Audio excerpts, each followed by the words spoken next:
I wake up for him. I know he needs me, but I'm the lucky one. Even though I need help now and then. If you're caring for a loved one, visit aarp.org/caregiving for care guides and community, or call 877-333-5885.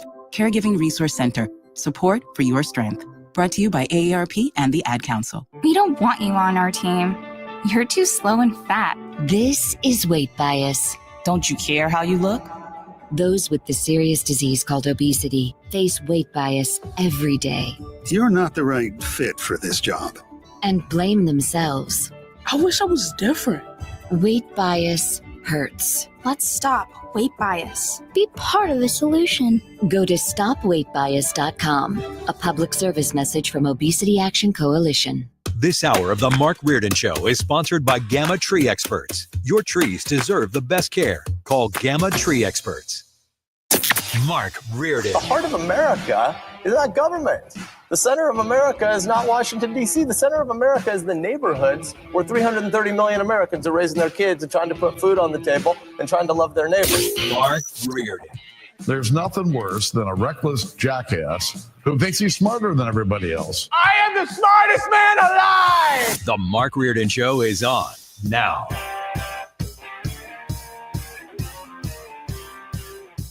All right, let's get going here for a Monday in St. Louis, ladies and gentlemen. We say hello to Sue Thomas after the weekend. How are you? I am fine, thank you. It is really kind of nice out there. It's a little crisp in the air as we are not quite in the 80s, as I think we might be later this week. Is that what we're hearing? It was just a rainy, crappy weekend. It was terrible. Right? Fred, what'd you do this weekend? Anything of substance? I cut grass in between the rainfall. That's quite an accomplishment. Wow. Yeah, the weeds were looking pretty bad. How did you do that? do that?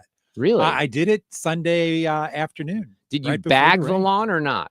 Did I bag it? Do you bag it or Oh, no, mulch no, it? no. I just cut it and let it go. Okay, yeah, because some people still do the bag thing when it's wet and clumpy. Oh, it's the terrible. wet and clumpy is not my favorite lawn to cut. I haven't done mine. I'm going to have to do mine tomorrow. I also need someone, Fred. I have a question for you. This is perfect.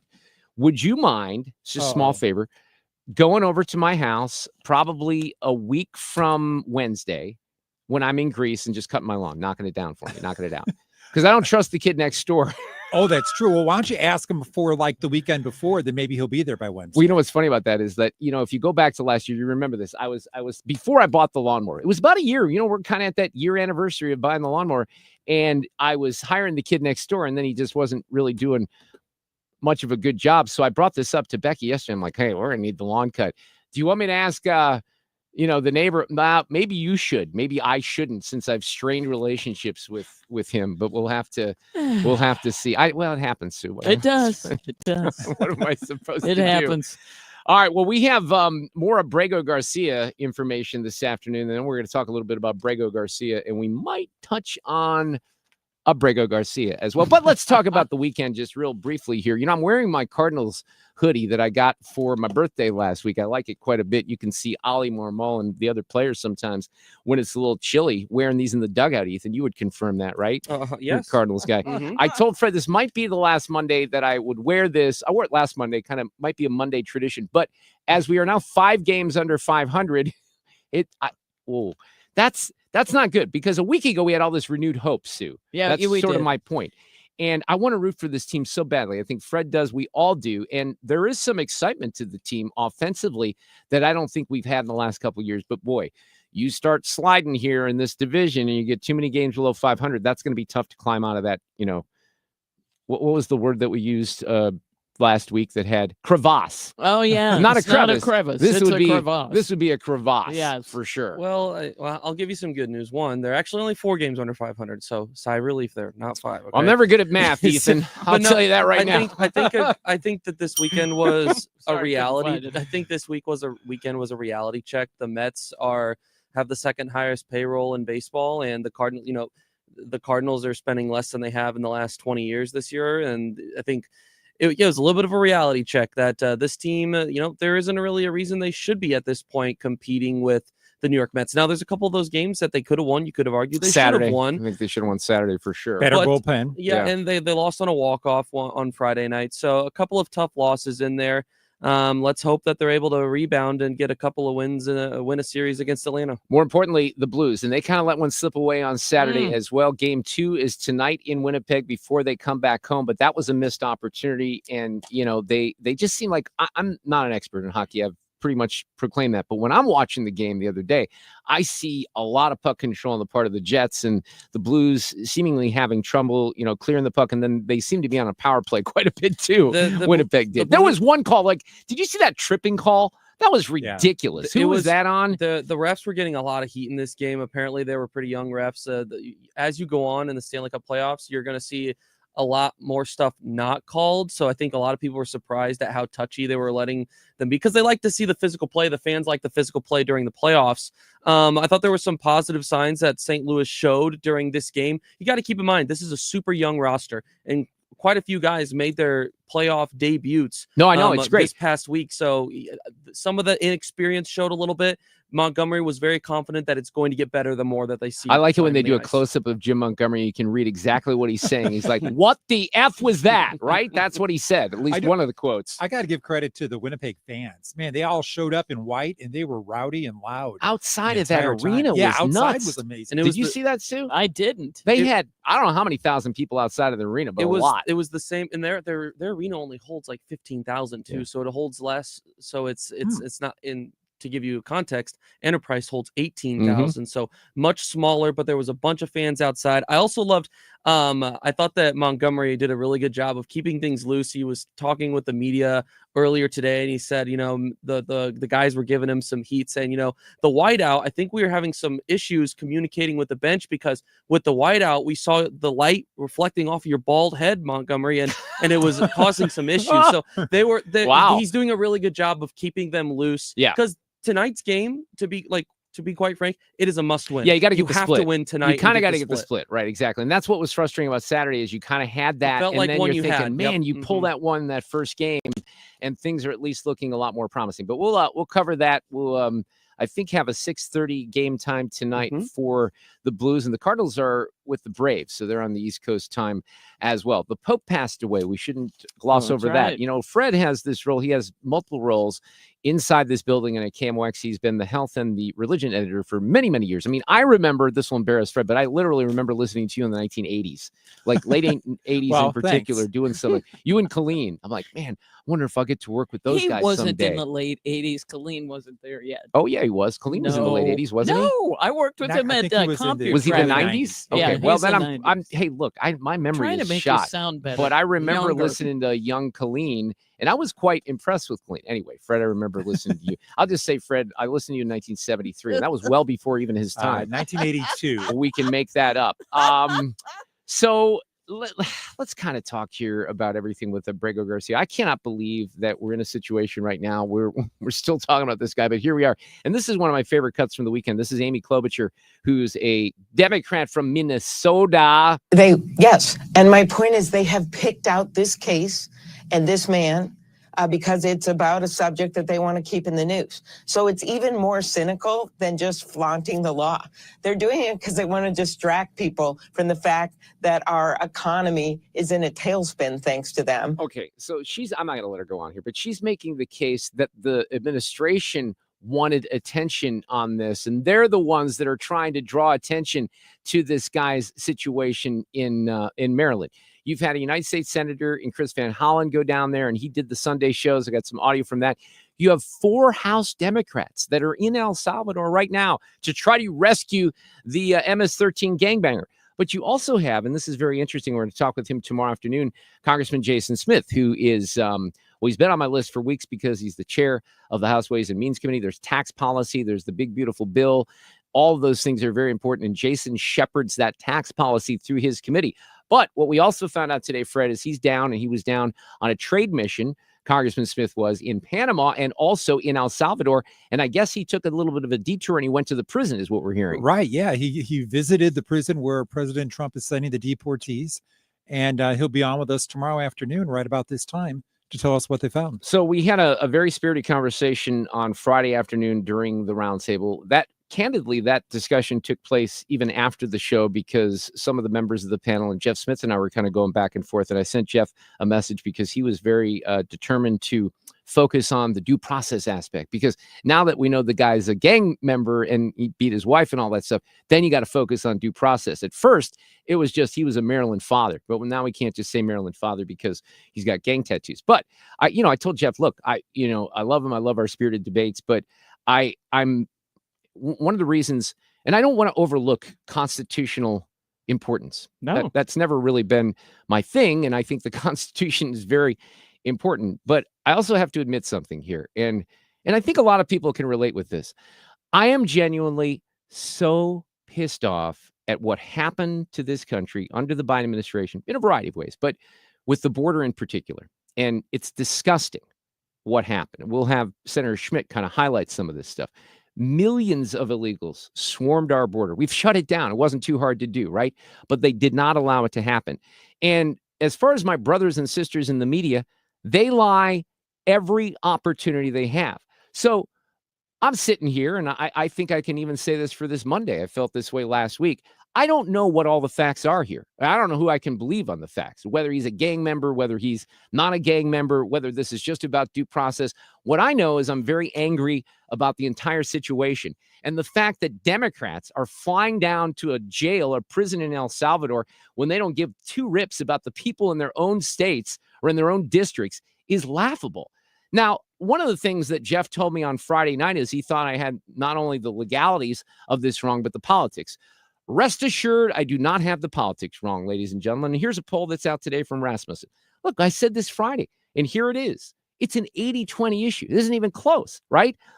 79% of voters believe it's important that illegal immigrants who commit crimes in America should be deported, including 56% who consider it very important. Only 17% say it's not that important. Those are the AOC, supporters out there. So here's Senator Schmidt on Fox just a little earlier this afternoon. The stupidity has no end, I guess. I can't believe that these Democrats are lining up to go down to a foreign country to visit a guy who was here illegally, a criminal, an MS-13 member who beat his wife.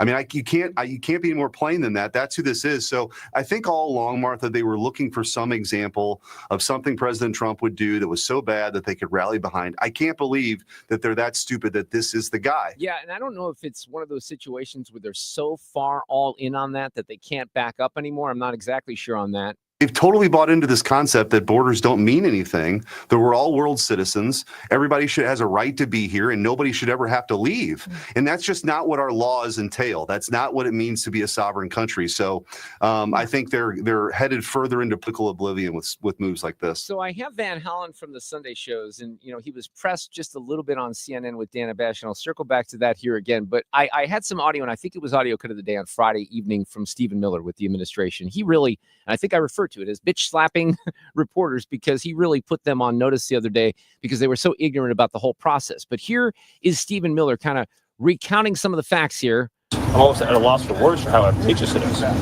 Here's an individual, the man who has been deported to his home country of El Salvador, who has been repeatedly documented by multiple federal and state authorities to be a member of MS-13, one of the most violent and ruthless criminal organizations on planet Earth, which is now a designated foreign terrorist organization, and an individual who has been incredibly implicated in human smuggling and human trafficking, an individual who is a documented woman beater, somebody who has viciously assaulted a woman in ways that shock the human conscience. That is who the Democrat Party is going to provide aid, solace, and comfort to, not to Senator Van Hollen's own constituents, like the Morin family. Rachel Morin was vicious.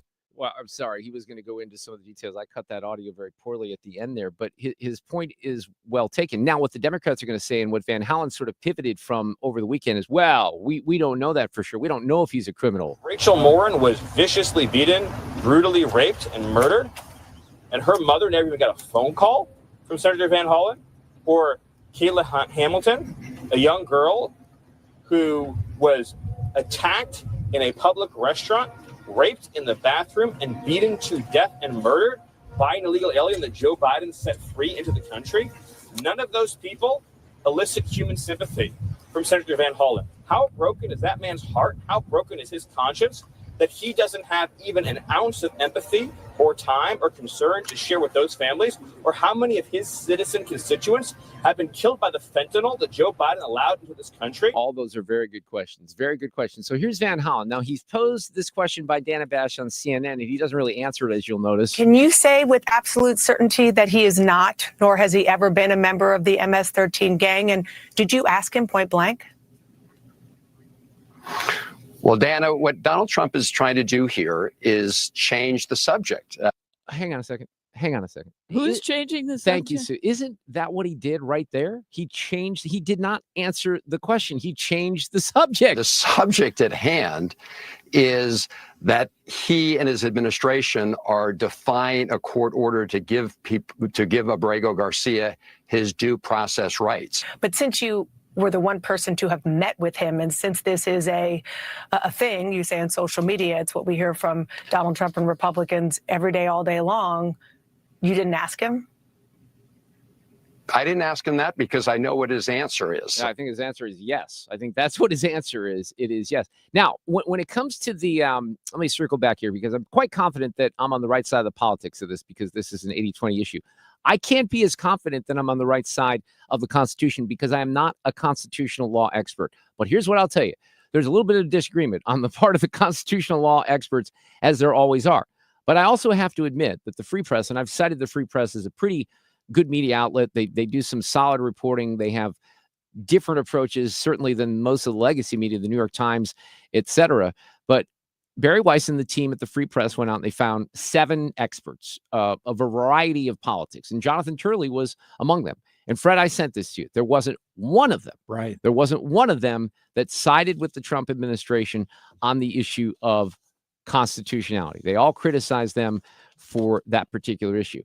Having said that, our constitutional expert, at least one of them, Ilya Shapiro, who's with the Manhattan Institute, is the outlier. He's on the complete other side of this. And I'm going to defer to some experts here, but it is a little difficult to kind of, form a solid opinion on this case about Abrego Garcia when there's so many different opinions. Now, maybe there's more heavily weighted on one side versus the other. We will explore that this afternoon.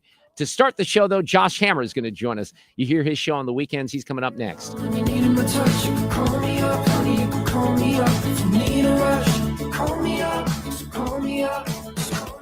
Traffic from the 97.1 FM Talk Traffic Center.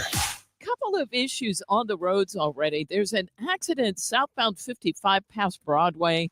Watch for that in the left lane, and traffic is stacked up behind it. Stall reported eastbound 6440 past Research Park Circle. Watch for that in the right lane. And an accident westbound 6440 approaching 141. And this one is blocking the left lanes. I just posted this at Susan6768 on X if you want to see it. And we've got a jam that goes back through Mason. I'm Sue Thomas, and that's traffic on 97.1 FM Talk. Well, let's start the week getting you a great deal on some carpet cleaning, or maybe you need the upholstery cleaned or some area rugs. They can do all that. They can clean the ground lines out on your floors as well. And you should know that Zero Res does it differently than a lot of cleaners. A lot of cleaners use soaps and harsh chemicals. They have sticky residue. That actually, the literal dirty little secret of that is that it attracts more dirt over time. They clean with their ZR water. It's very powerful. It is technology that's completely safe for people, for pets, and the planet. When you call the experts at Zero Res, they're going to book your appointment and take great care of you from start to finish. If you need some biotreatments, for example, you have pet accidents, they can do that. But they just leave your home feeling fresh and clean in a way that I've never experienced before from other cleaners. They have great customer service. Literally the 30-day gotta love it guarantee. So if you'd like to schedule an appointment with Zero Res today, take advantage of the April offer. We'll have another one for May, but here it is. 3 rooms starting at $119, $75 off your air duct cleaning package when you mention my name or 97.1 FM Talk. You can book today at 314-474-2020. Online, ZeroResSTL.com. You spell it backward or forward, it spells the same. Zero Res. Let's just face it, right? Your home should work for you, not against you. Hi, it's Kim. And if you've been dreaming of a new kitchen, bathroom, or a finished basement, now's the time to call Lakeside Renovation and Design. They're St. Louis's trusted experts in turning houses into dream homes. Just imagine this, a spa-like bathroom, maybe a chef-inspired kitchen, or how about a cozy basement perfect for some movie nights? Their team handles everything from design to installation so you can just sit back and enjoy the process. Visit lakesidearty.com today to start your dream renovation.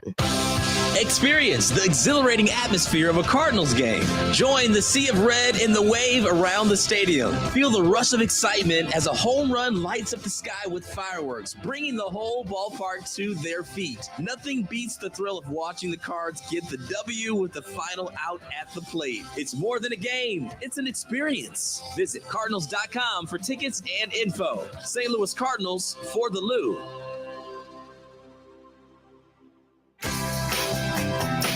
There is no better way to enjoy America's favorite pastime than cheering on the Cardinals with your family at Busch Stadium. From the thrill of watching the game to the kid-friendly activities, food, and fun, the ballpark has it all. Make magical memories as you cheer together for every home run, double play, and Cards win. Your family's summer tradition starts here at Busch Stadium. Grab your tickets today at Cardinals.com. St. Louis Cardinals for the Lou. Baseball is back, and this season there are more ways than ever to watch your Cardinals on FanDuel Sports Network. As always, you can watch FanDuel Sports Network through TV providers including DirecTV, Spectrum, Xfinity, Fubo, and more. New for 2025, you can subscribe directly to FanDuel Sports Network and stream the Cardinals without blackouts. And for a limited time, you can get started with a 30-day free trial using code CARDS30DAY when you sign up at FanDuelSportsNetwork.com. Visit Cardinals.com/TV to learn more. Still getting around to that fix on your car? You got this. On eBay, you'll find millions of parts guaranteed to fit. Doesn't matter if it's a major engine repair or your first time swapping your windshield wipers. eBay has that part you need, ready to click perfectly into place for changes big and small. Loud or quiet, find all the parts you need at prices you'll love. Guaranteed to fit every time. But you already know that. eBay. Things, people, love. Eligible items only. Exclusions apply.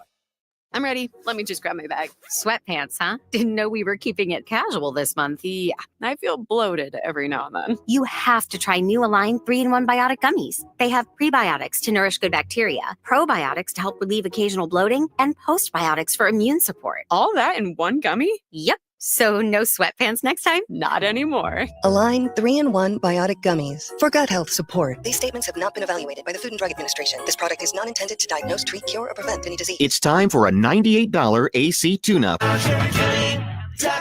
328. This portion of the show is sponsored by Jerry Kelly Heating and Air. Annie Fry here. If you're nearing retirement or already retired, call my friends Thomas Helbig and Bob Kershaw with the Retirement Advisory Group. They'll show you how linking to the market is much safer than owning the market for your retirement savings. They are the official financial advisors of my show. Go to retirementkey.com. 97.1 FM Talk.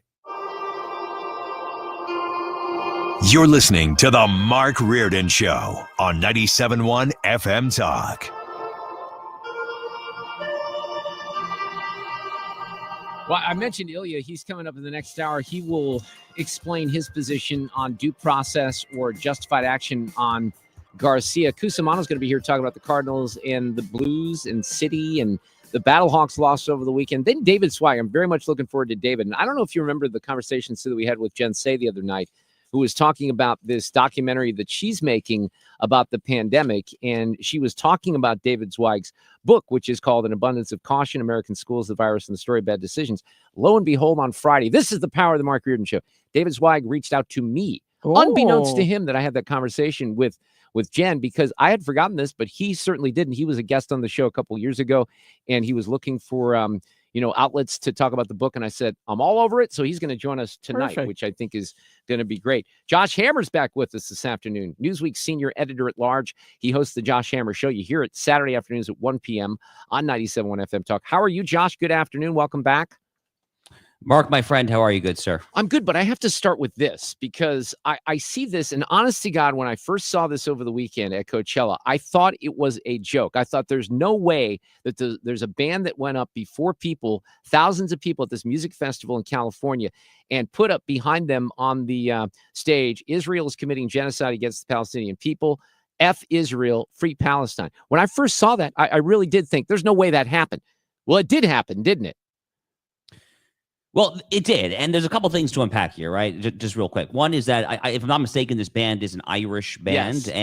Look, I mean, I have plenty of Irish friends, obviously, but the current Irish government is profoundly anti-Israel and in many ways outright anti-Semitic. So There's something going on in the country of Ireland's culture right now that is not particularly good as it pertains to the Jewish people. So color me not particularly surprised that this band was of Irish origins. The other thing is that, look, I mean, you and I, Mark, both know the kind of folks that a festival like Coachella typically attracts. We're dealing here primarily, not exclusively, but primarily with people of a left-wing political bent. And this is a very popular left-wing cause, the so-called free Palestine cause. Having said that, though, the genocidal irony here cannot possibly be missed. I personally have been to the site of the music festival, the Nova Music Festival in Israel. I have stood there with the photos of these beautiful young men and women who were gunned down by murderous jihadism, by Hamas and the paragliders. I have literally stood in that field. I have prayed. I have cried in that field. So for this to happen at a music festival of all places is, I mean, words kind of fail you sometimes, right? Quite but something. It's genocidal irony is how I would phrase it. I think that's an accurate description for sure. And then I want to talk to you about Harvard and higher education, but I have to get your thoughts on Abrego Garcia because it's all the rage. As you know, Josh, everyone talking about that. I have Ilya Shapiro coming up in the next hour. You know, I have conflicting feelings on this only from the standpoint that I'm not a lawyer. I'm not a constitutional expert. I don't know all of the answers on due process. I know that I don't want this guy in this country based on what I know, but what are your thoughts here? Well, brother Ilya is a very good friend of mine, so make sure to say hi for him. Yes, I knew that. If you can, Mark. So, first of all, there's a huge distinction that must be made when we're talking here about due process between U.S. citizens and non-citizens. And to me, this distinction gets to the entire reason that we have a constitution in the first place. As the Constitution's preamble begins, we the people of the United States. It's talking about a constitution for we the people of the United States. It's not a constitution for we the citizens of the world. That is kind of the first higher level analytical point that I think is actually proper and appropriate here. So when it comes to due process, look, if you are a U.S. citizen, you obviously have full constitutional 5th and 14th Amendment due process rights. But as it pertains to aliens, both legal and illegal, the U.S. Supreme Court has been consistent for 200 plus years that there is no due process constitutional right to stay here against the will of the people via our duly elected officials. Now, if Congress wants to put in certain types of due process laws and safeguards and procedures in the immigration courts, they are allowed to do that entirely of their own beneficence, of their own generosity. But as a threshold constitutional matter, I think back to this case called Shaughnessy. It's a 1953 case, an immigration case. And the great Justice Robert Jackson, who himself only 9 years prior in the Japanese internment case, Korematsu, he actually dissented in Korematsu. They called Justice Jackson the great champion of due process because of his Korematsu dissent. 9 years after that, in this immigration case called Shaughnessy, he famously writes that due process does not entail the right to come to America if you are outside of our borders, nor does it entail a right to stay here once you are here against the country's will. So it's essentially a quid pro quo, right? It's a quid pro quo whereby we have you come in under the operating assumption that you are going to conduce to the citizenry, that you are going to be good for the country, good for we the people, for the economy, for XYZ reasons here. But when you fail to uphold your end of the bargain, we kick you out. And that's basically how it works there. So there is no literal constitutional requirement there other than the barest of bare minimums of habeas corpus, which basically just means that you have an opportunity to present your documents to make sure that you've gotten the right person. That's basically all that is truly required here when we talk about deporting aliens. So when we kind of bring this conversation to higher education in Harvard, when you wrote about this recently in, I think it was on Real Clear Politics, talking about not only Garcia, but also Mahmoud, our friend from Colombia who is being deported. But there's some relations here to everything that's going on. This is sort of intertwined, for example, with Trump going after Harvard and higher education, right? Look, Harvard has done a lot of things wrong for a very long time. Let's not forget that Harvard College was the defendant, along with University of North Carolina, Chapel Hill, in the landmark affirmative action case 2 years ago. That was Students for Fair Admissions versus Harvard and UNC Chapel Hill. So Harvard has been in the crosshairs for a lot of racially or religiously tinged shenanigans for a very long time now. But look, Donald Trump in withholding for now roughly $2.2 billion in federal taxpayer grants. First of all, Mark, I think most of the listeners of the show would probably be shocked to learn that an extravagantly wealthy, dare I say, decadent institution like Harvard University, this Marxist imperium on the Charles River in Boston, that they benefit to the tune of billions of dollars of U.S. taxpayer dollars on an annual basis. Yeah, quite shocking, right? It's nuts. It's truly absolutely nuts. But I think that the Trump administration, Linda McMahon, the Secretary of Education, they're trying to make an example out of Harvard, because Harvard, after all, is Harvard. They're the most famous university in America, probably in the world. And it's a good time to make an example of, because, again, at least on fiscal grounds alone, they have a roughly $53 billion endowment. It's the most of any university there. So look, to kind of extend this quid pro quo analogy, because that was kind of the point of my column that you so kindly flagged there. So we were just talking about quid pro quo in an immigration context, how you come here and then if you violate the terms of your visa, we essentially kick you out. That's the quo, because you violated the quid. So what I argue is that when it comes to higher education, the basic quid pro quo between the United States taxpayer and higher education is that we're going to subsidize you. We're going to tax your endowment at a very low rate. So the Ivy League, their massive endowments get taxed at a shockingly low 1.4% rate, which is totally minuscule. We're going to do that. We're going to give you millions or billions of dollars in taxpayer grants. We're going to have the federal government have a monopoly on student loans, which is that's its own can of worms. But we're basically going to do all this on the underlying implicit assumption that what you are doing in educating these young people, you're going to instill good values. You're basically going to sculpt young patriots who are going to help their country, love their family, love their country, and so forth there. But higher education dropped this end of the bargain a very, very long time ago. I mean, this is not a recent phenomenon. It's gotten worse. Don't get me wrong. It has definitely gotten worse over the past 10, 15 years in my adult lifetime. But as I noted in the column, William F. Buckley Jr., the founder of National Review, the magazine, he wrote God and Man at Yale, which is kind of a cri de coeur against liberal higher education. He wrote that in 1951. I mean, this is a long-standing problem about indoctrination in higher ed there. And it just seems to me just very obvious that when they drop their end of the bargain and they are at a bare minimum instilling deeply partisan, controversial, tendentious values, but at a maximum, if they're outright being subversive and undermining the nation's fabric or social fabric, at some point, I mean, let's pull the spigot here. So that's what I'm hoping for, Mark. And I agree with you. But, this is funny, too, though. When Harvard says that it's not going to back down, it doesn't want the Trump administration controlling or telling them what to do. Hey, go for it. We're just saying we're not giving you money. You do whatever you want, right? Right. And so the other thing that Harvard could do, and there was this deliciously trolly tweet by Hillsdale College at Harvard. I don't know if you saw that, Mark. I didn't see it, but I can imagine here. Yeah. So Hillsdale College famously does not take a single penny of taxpayer dollars. There's a tiny school in Michigan. They very much punch above their weight when it comes to the conservative side of the political spectrum. I actually was very grateful to speak at their conference in Arizona a couple of months ago. Dr. Larry Yarn, the president, an amazing patriot. So Hillsdale College had this incredibly snarky tweet where they basically quote tweeted Harvard College's official statement lamenting the Trump administration's actions and saying that we will not comply.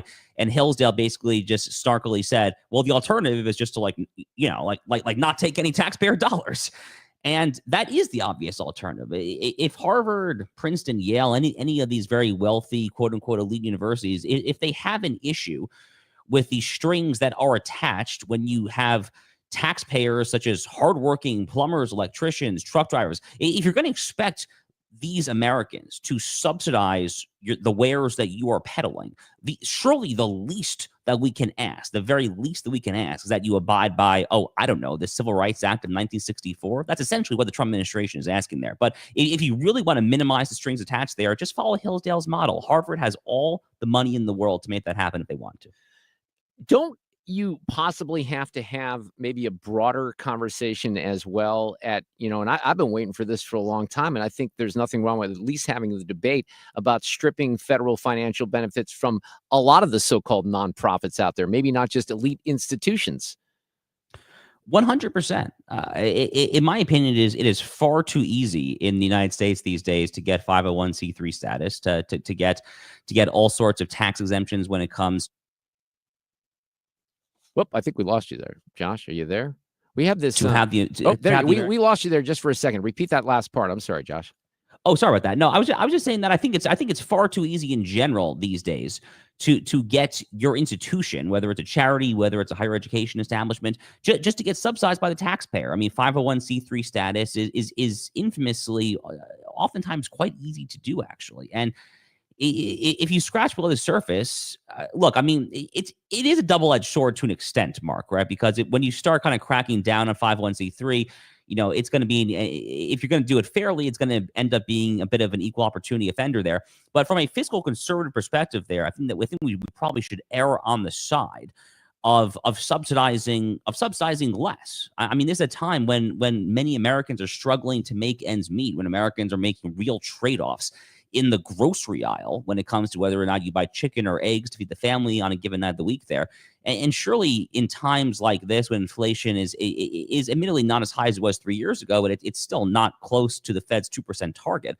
I mean, at times like this, surely we should err on the side of subsidizing less. So yes, there was a lot of fraud out there when it comes to the 501c3s, higher ed, left-wing foundations like the Ford Foundation, Rockefeller, things like that. I totally agree with you, Mark. And I'd just love to have I don't know what's going to happen there, but why not? Look, we have non-for-profit hospitals here in the St. Louis area that, in some cases do things that are pretty full of woke ideology and DEI. And I don't know if you can tie that, but that's something obviously that they're trying to do right now. So I think even having a conversation, because you'd probably admit, most taxpayers probably have no idea that some of these big organizations have tax exempt status. Totally. No, I think that's exactly right. There really is a shocking degree of institutions in America that have tax exempt status, and frankly, even of the institutions that do not have tax exempt status, our tax code is so utterly Byzantine and filled with a million loopholes that, I mean, the effective tax rate of the Fortune 100 or Fortune 500, define it however you might like, is not exactly what you would like it to be in theory. And, I mean, lest I be accused of being a Bernie bro, which I'm obviously not there, but there's something to be said for the fact that if you are an extraordinarily wealthy, profit-producing company there, that, yes, I mean, I guess I will invoke a Bernie bro slogan here, Mark, and I guess I will say you probably ought to actually pay your fair share. That's not actually asking a whole lot. Yeah, I don't think so either. Josh, great to have you on this Monday. I really appreciate it. My pleasure, and Mark. I will send your best to Ilya in the next hour. He'll be with us. I appreciate it. All right, take care.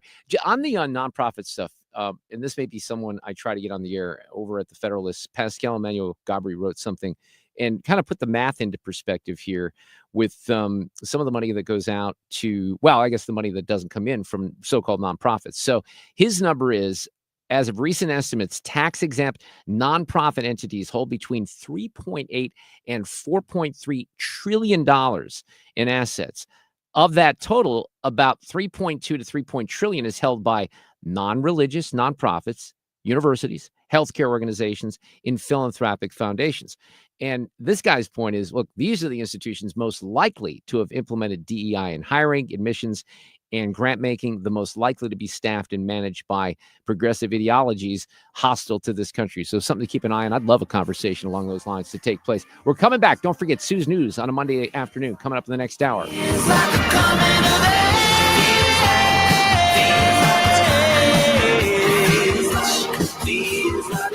Follow Mark on Twitter at Mark Reardon KFTK and Instagram at Mark Talk. You're listening to the Mark Reardon Show.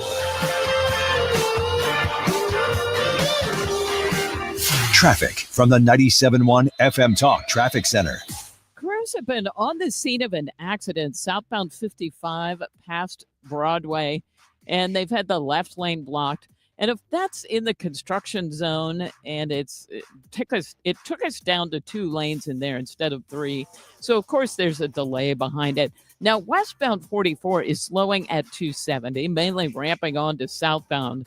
And we've got some volume southbound 270 at Gravois. Eastbound traffic looks good if you're headed on the bridges downtown, but there's a little bit of volume headed for the Poplar Street Bridge. Westbound traffic slow approaching Hampton out through McCausland. Boy, you know what's jammed is the Forest Park Parkway. Well, I guess as soon as I say that, it looks better. But as you head toward the Kings Highway area, that's been a slow go. Now, out west, we look okay On 64, around 94. Moderate volume, though, at Lake St. Louis Boulevard. 70 looks better, but is slowing at, looks like Highway K and at Wentzville. I'm Sue Thomas. That's traffic. 97.1 FM Talk. Brought to you by Volley. Volley. Level up game night with Volley, the smart TV app for playing games like Jeopardy, Wheel of Fortune, or test your knowledge with fun music quizzes and party games. Turn your TV into the ultimate game hub with the Volley app on your Roku or Fire TV. Download it and play today. Volley. Whether you're shaping up a small yard or tackling serious acreage, Steel walk-behind, zero-turn, and stand-on mowers are built to get the job done. Shop online or at your local Steel dealer. Steel, let's go mow. I was lucky last night. The power went out one time during those storms. Just flash came right back on, but it couldn't stop me from thinking about Generator Supercenter here in St. Louis, because they can help you with a free estimate on a Generac home standby generator right here in the St. Louis area. They're the nation's #1 Generac generator dealer. Now, for some of you, the power might not have gone out a little bit longer than that. I know we had the round of storms from a few weeks ago. Don't put yourself in the situation where you don't have power. And maybe it's not just a storm. Could be in St. Louis, an ice storm. Could be the power grid that fails. There's a lot of things that can certainly happen. Even the pressure during the summer, intense heat. We've had situations certainly in other states where the power grid has failed because the infrastructure is very, very old. So you don't have to worry about waiting on Ameren or the power company to fix a downline or a blown transformer. You don't have to worry about your home when you're away. When the power goes out, your Generac generator kicks back in right in a matter of seconds. So you can stop by the showroom in Chesterfield for a free estimate or call 314-499-2020, Generator Supercenter of St. Louis. It's a free estimate on a Generac home standby generator. It's just a phone call away, 499-2020. When you've been hurt in an accident, you need a law firm that wins. Onder wins. For over 100 years, Onder Law has been winning for St. Louis. With over $5 billion in negotiated settlements and over $300 million in verdicts, Onder wins. Voted best law firm by STL Today 2 years in a row, Onder wins. Whether it's settlements, verdicts, or awards, Onder wins. If you've been hurt in a car accident, trucking accident, or hurt on the job, Onder Law will get you the money you deserve. At Onder Law, winning is what we do. So when the stakes are high, Onder wins. Call us today for a free consultation. We don't get paid unless we win for you. Dial 314 or 6189-million. That's 314 or 6189, then all zeros. Or visit us online at onderwins.com. The choice of a lawyer is an important decision and should not be based solely on advertisements. Past results afford no guarantee of future results. Every case is different and must be judged on its own merits. The Annie Fry Show. The Democrats don't seem to get it. And I can't tell yet if they know it and they're refusing it or if it just hasn't sunk in yet. But every day that they go by with this type of misled messaging to the American people is a better day for Republicans. Weekdays from noon to 3.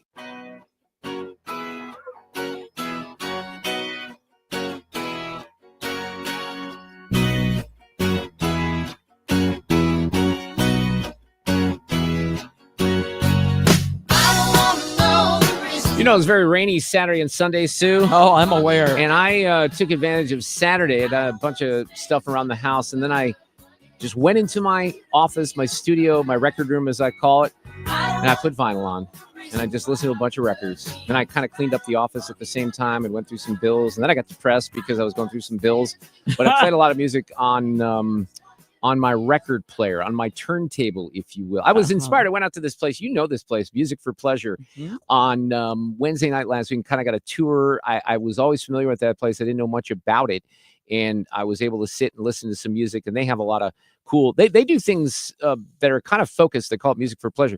Not a lot of TV surround sound or anything like that. It's really 2-channel, listening to great music, high quality music. So that sort of inspired me for the weekend. But you know, one record I was listening to is I was listening to Kick by NXS. Ooh, and I'm impressed by that. I'll tell you what, I probably have the CD of that too, because it's mid-90s, but that damn record is so good. And what we've lost, and I think we had Tim Summer scheduled for last Friday. He rescheduled, but we have lost that ability. And this is one of the things I did even with Rumors the other day is I listened to the whole record. Yeah. Like I sat there, listened to every song. And on Kick, I was surprised at how cohesive that record was. Oh, that's interesting. I'm really good. Go back. Ooh. So the Pope passed away, and here's President Trump on on that topic. I just signed an executive order putting the flags of our country, all of them, all federal flags and state flags, at half-mast in honor of Pope Francis. So he was a good man, worked hard. He loved the world, and it's an honor to do that. So I blame my brain on a Monday for kind of taking a turn into another direction, but I had every intention of having Fred comment on this situation, as I indicated that he is the religion editor at KMOX, and then I kind of just lost track and I went into Garcia stuff. But Fred, you've been obviously following the story all day. Yeah. It was, shocking to hear that he died after, he had several events during the week leading up to Easter, even though he wasn't at everything, and he delegated some of his roles to other Cardinals. But on Sunday, on Easter morning, he did greet the crowd at St. Peter's Square. He did go for about a 30-minute ride in the Pope Mobile around the courtyard there at the Vatican, and he did meet with Vice President J.D. Vance. So to hear that, later that night or early the next morning, he died was kind of a shocker to me. You're saying J.D. Vance killed him is what I heard there, right? No, not at all. But he literally was one of the last people that saw him, right? Right, yeah. And, he made his final, handed out, I guess, and someone else made the address for the Urbi et Orbi, his address to the world on Easter, where he called for a lot of peace in the world. It was quite a surprise. So if we're being honest, and you and I both had the same reaction, this might go back 6 weeks ago when the Pope was very sick. It looked like he might have, been on the door of death. And then Cardinal Dolan said something that was kind of jarring. Remember that soundbite from a few weeks ago? Yeah. I think Cardinal Dolan said, we're ready. It's, you're 88 years old and you suffer from double pneumonia and you only have a partial lung to begin with.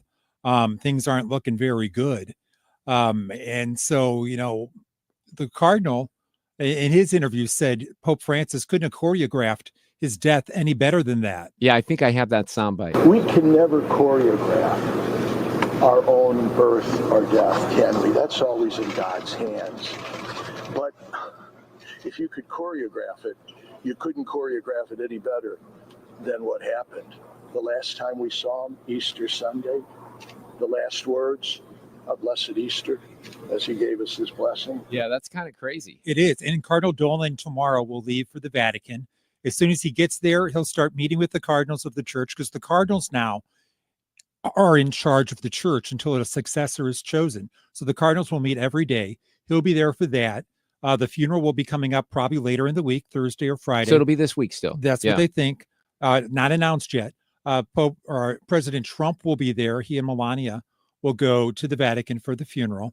And then Cardinal Dolan says they'll talk amongst themselves, all the cardinals, and just talk about the state of the church and get to know each other. Because during the papacy of Pope Francis, he nominated about 80% of the current College of Cardinals. That's significant, right? Many of these cardinals come from different parts of the world that didn't have cardinals before. So Cardinal Dolan said every time a new cardinal was named, he had to get down his atlas and look up the country and figure out what part of the world he was from. So he says, so we don't really know each other very well. So it may take us some time to get to know and talk with each other and figure out the direction we want to go. So one of the questions I asked you a few weeks ago, is it ever even possible? I'm not Catholic. My family's Catholic. I don't know enough about the church and the process here, but is there any chance, because who doesn't love Cardinal Dolan? He's got the St. Louis connections.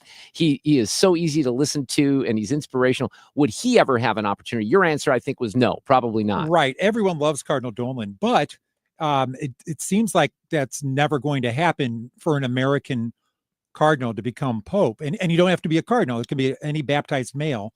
But no one outside of a cardinal has been chosen in centuries. Right. But I think they're saying that the bishops, the cardinals of the church, wouldn't give that much power to the United States, a Western country with so much money.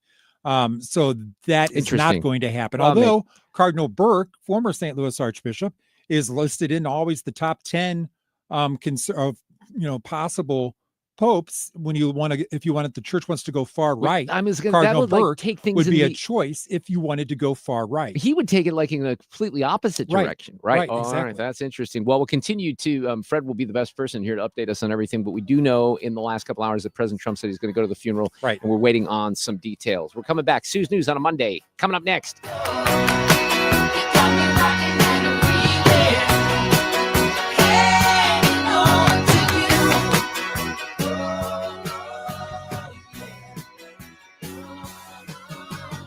traffic from the 97.1 FM Talk Traffic Center. We've got an accident reported westbound 44 past Laclede Station Road. Camera's turned the wrong way, and I can't see what lane is blocked, but I do see a delay behind it. And we've got southbound 55 lined up as you approach Broadway, 64 westbound slowing at Hampton, out through McCausland. Still some moderate volume on southbound 270 approaching Olive, down through Doherty Ferry. 70 westbound, there's some volume out at K and at Wentzville, and then things open up. 64 has a little bit of moderate volume at Boone's Crossing, and then 364 out through the 70 split.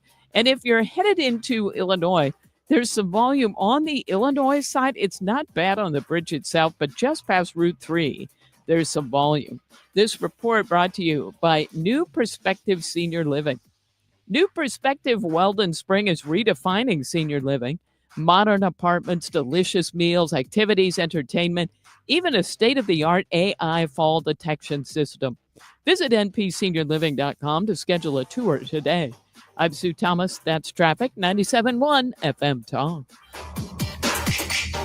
Well, let's talk about Banner Construction and how they can put you in a situation where your home is ready for the future. Let's talk about replacement windows, because Pella windows are the best in the industry. Pella stands for quality. They've been at it for 100 years. 1925, this is the 100-year anniversary of Pella's. And their window and doors help St. Louis homeowners really create big, beautiful, long-lasting spaces. And Banner Construction is the team here in St. Louis to put it all together. They have been recognized as an Energy Star Partner of the Year 8 times. So if you're looking for better energy savings, noise reduction, minimal maintenance, all these things, of course, it's going to make your home look better as well. All those things play into brand new windows from Banner Construction. They can also, of course, help you with James Hardy fiber cement siding. If you need an estimate today, it's a free in-home design consultation. It's real easy. 314-569-1050, 569-1050. The website, bannerconstruction.com, and have a banner day. Americans love using their credit cards, the most secure and hassle-free way to pay. But D.C. politicians want to change that with the Durbin-Marshall credit card bill.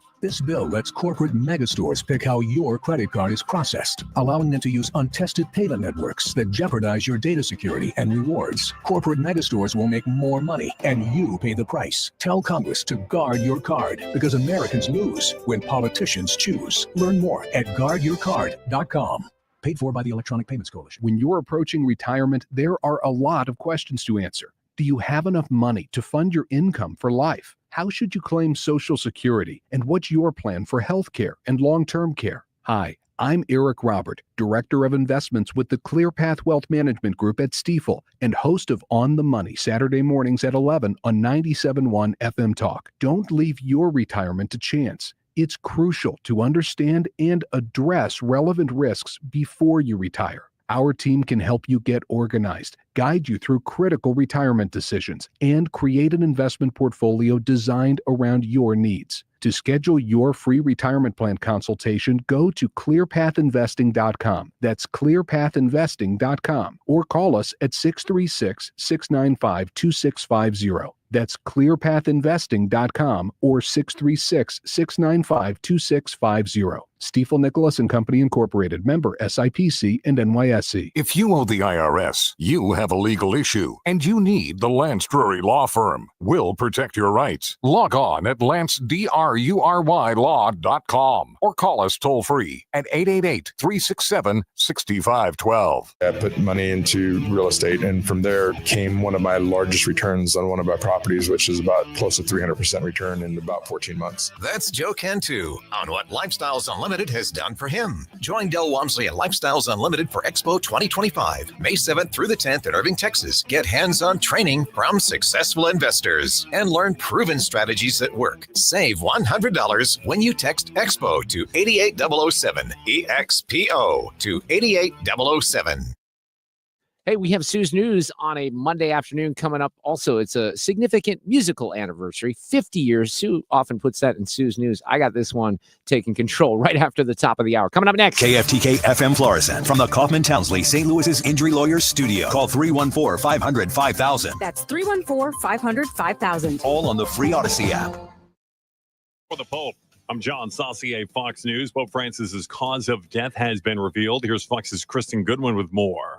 The Vatican revealing Pope Francis died of a stroke that put him into a coma and led to heart failure. The 88-year-old's passing coming weeks after he recovered from a life-threatening respiratory infection, spending nearly 40 days in the hospital, mostly in critical condition. Mourners gathering in St. Peter's Square to pay tribute.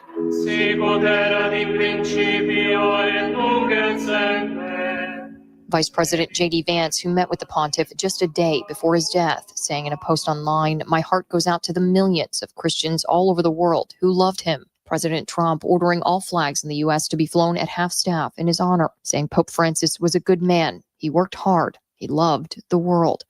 Kristen Goodwin, Fox News. President Trump says he and the First Lady will attend the Pope's funeral in Rome. The war between Israel and Hamas continues after attempts to reach a ceasefire fail, and Israel vows to destroy Hamas entirely. Fox's Trey Yanks in Tel Aviv with more. Israeli Prime Minister Benjamin Netanyahu made a special address over the weekend, talking about his military, saying they will increase ground and air operations against Gaza. The IDF now controls more than 30% of the Palestinian enclave, amid reports that additional reservists could be called up to expand operations. Regarding Hamas and Gaza, the military pressure works. Despite the prime minister's claim that the military pressure works, 59 hostages remain in Hamas captivity, including American citizen Idan Alexander. Houthi rebels are saying U.S. airstrikes on Yemen's capital have killed 12 people and wounded 34 others. The U.S. military has ramped up its campaign against the group, which has been targeting shipping in the Red Sea. The Houthis, the last militant group in Iran's self-described axis of resistance. America's listening to Fox News.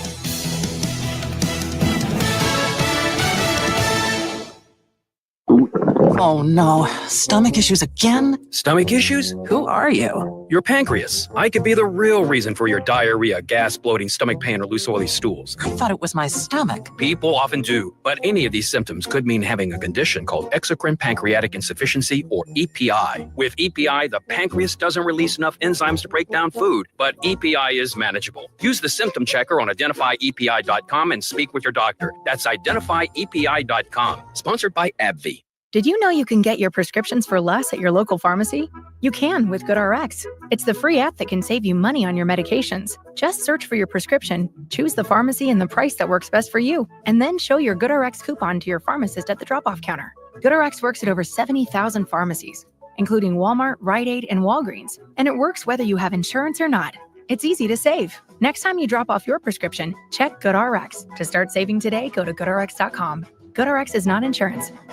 Air Comfort Service, heating, cooling, and insulation, weather. Chief Meteorologist Dave Murray. A pretty nice Monday afternoon of weather, partly to mostly sunny skies. It's a little on the windy side, though, but nice temperatures, 71. Tonight, clear skies, 60s for evening plans, 51 for the overnight low. Tuesday, sunny. Let's warm it up quickly to 80 degrees Tuesday afternoon. Wednesday, partly sunny, couple of spot-limited showers, 80, but increasing rain and thunderstorms Thursday. This is 97.1 FM Talk, Chief Meteorologist Dave Murray. I'm Chad Robinson with Your Money Now. Stocks fell again today on Wall Street as President Donald Trump doubled down on recent verbal attacks against Federal Reserve Chair Jerome Powell.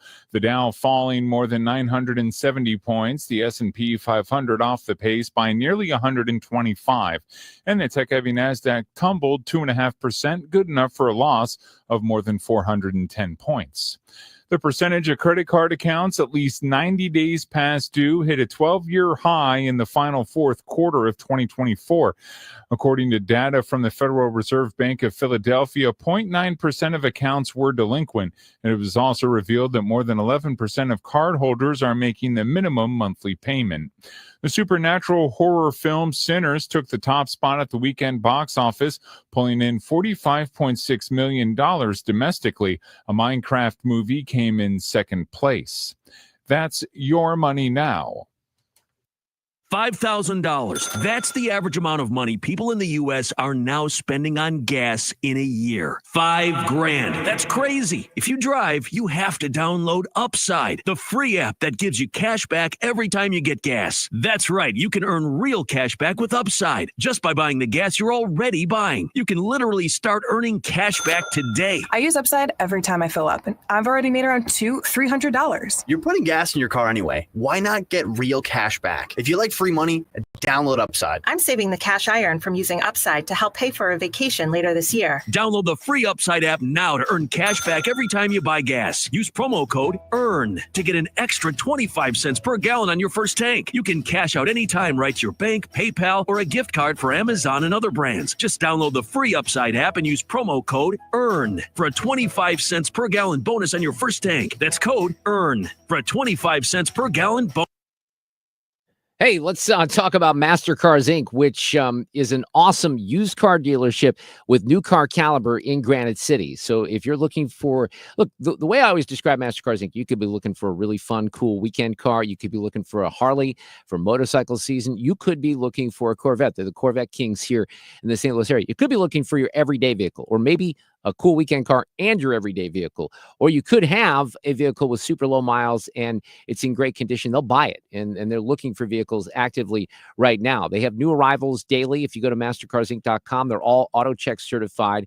They're serviced. They're in like new condition. They're very proud of the vehicles that they bring in. I've purchased several now over the course of the last decade from MasterCars Inc. And Alex and Gary Rosenberger, father and son team that run the show over there, will take great care of you. And they can get you financed very easily at great rates, etc. They can do all the things that a traditional car dealership can do, just not with all the headaches and the hassle, and you don't have to sit in a finance office, etc. MasterCars Inc. in Granite City. They're online at mastercarsinc.com. This hour of the Mark Reardon Show is sponsored by Gamma Tree Experts. Your trees deserve the best care. Call Gamma Tree Experts.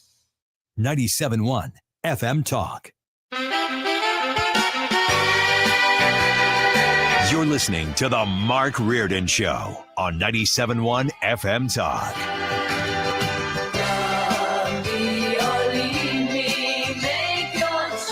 There's a reason I'm playing this song today. And I decided to not go with Mamma Mia just because we've heard Mamma Mia so much and I was in the mood for something up. It was 50 years ago today that their self-titled record, ABBA, was released with this song, with SOS, and with Mamma Mia. Now, I was thinking about this. I love SOS. I do too. Let me tell you something. It was, Sue, it was between SOS and this one for the bump.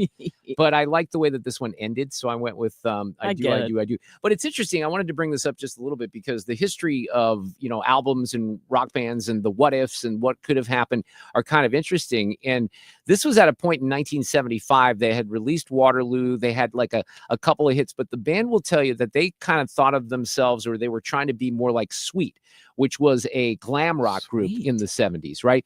Because they didn't. But then he even admits, and this is Bourne, one of the members of the band, says to The Guardian in 2014, well, that was stupid because we were always a pop group. So they write songs, and Benny Anderson, who's the other male in the band, they start writing a song, and they come up with Mamma Mia, and they do it with Stig Anderson, their manager. Stig actually comes up with the name, and they like the song okay, but they are going to give it away. They didn't think much of it. So they were going to give it to a group called Brotherhood of Man to record. And the quote is, we knew it was a potential smash, but left it for the next recording session because we wanted to do Save Your Kisses for Me. Of course, ABBA then did it themselves. So as it turned out, it's recorded as the last song for this record in 1975, and they recorded it. So this is what, April 21st. They recorded that damn thing on March 12th, and they turned it around that quickly. And that really, I think, changed everything. And, I was thinking about this. I guess I started to complete my thought. There's a younger generation of people in this country that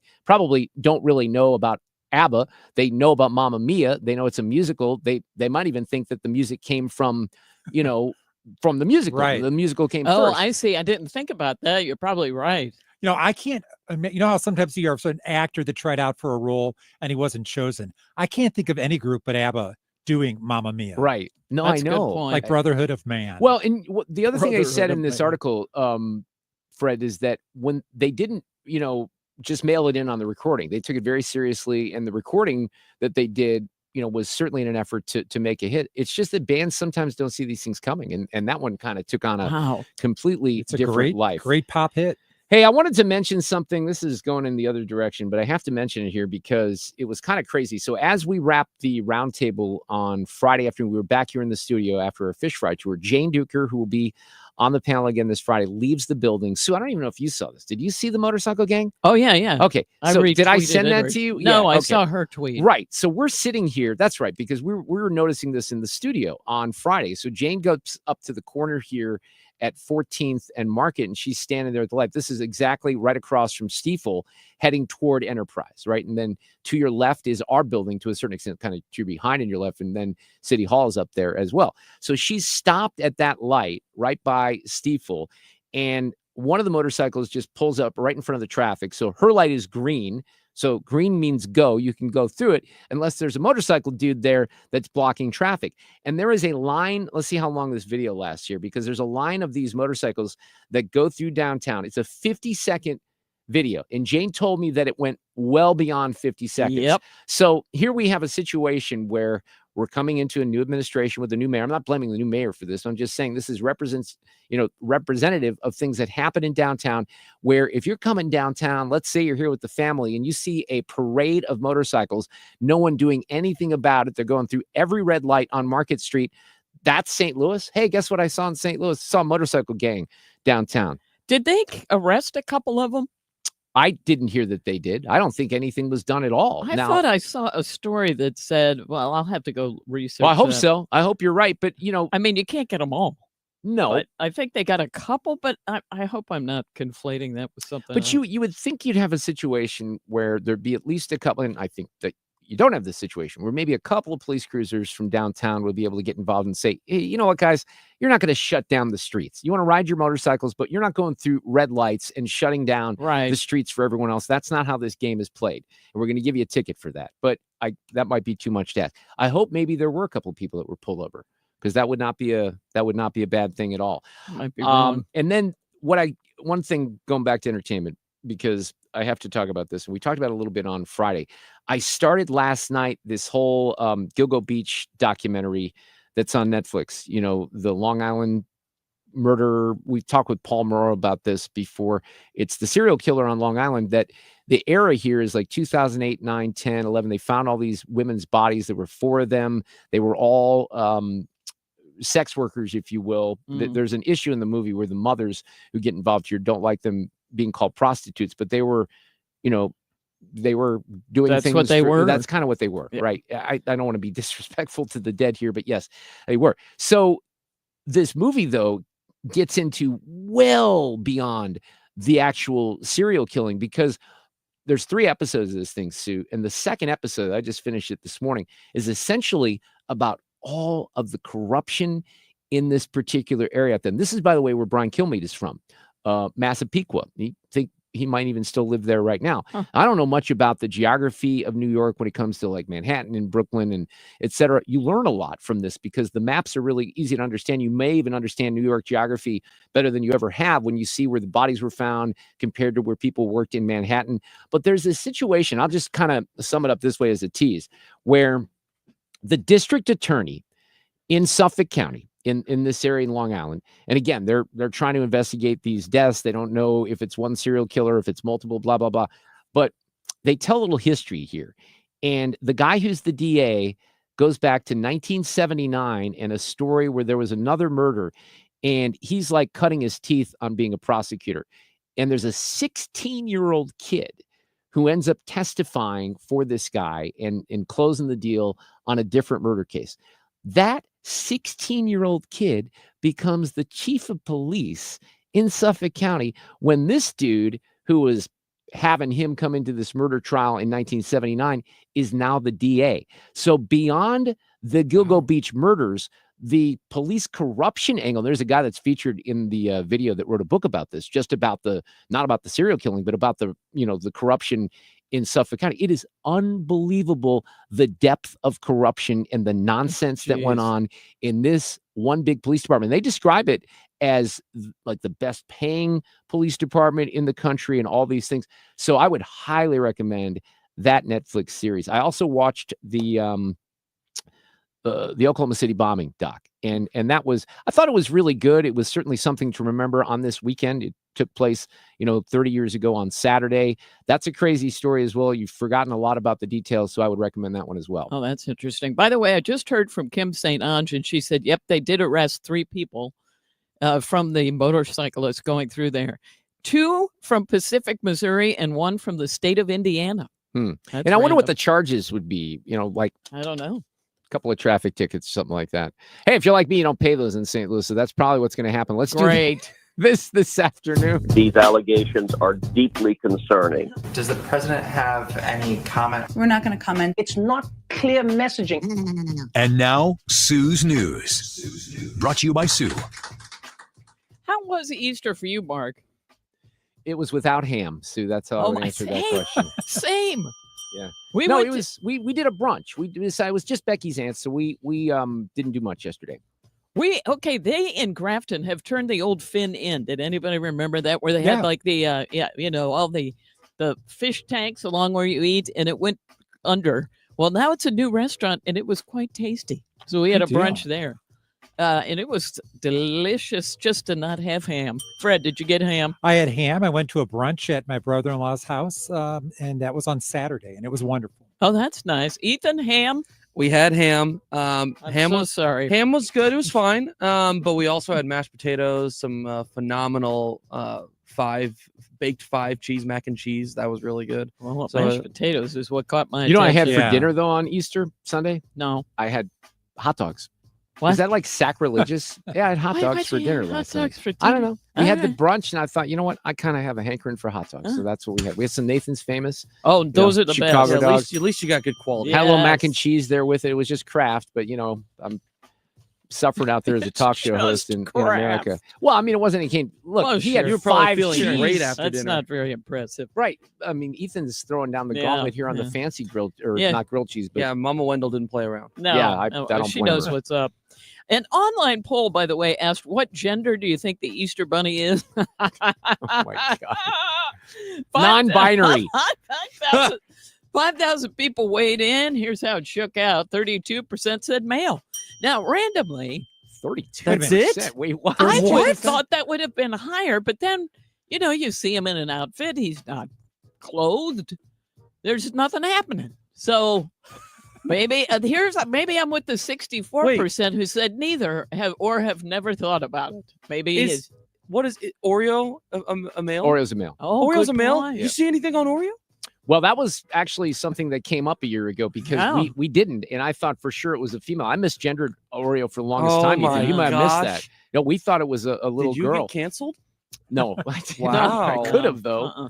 Well, if Oreo were a bitter rabbit. I could see there people would say, neither, or we haven't thought about it much. Yeah, that's where I am. Fred, have you thought about it? I hadn't thought about it. How about the now. 5% of people who said, Easter Bunny is a female?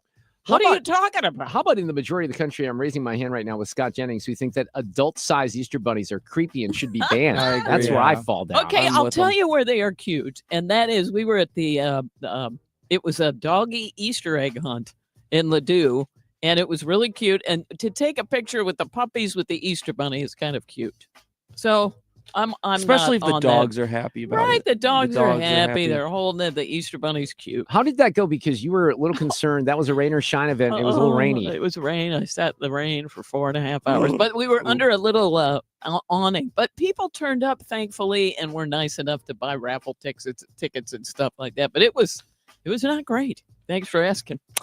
And 9 years ago, if you can believe it, it was 9 years ago that in 2016, and I do have a little music just for a bed, that Prince passed away. He's been gone for 9 years. Wow.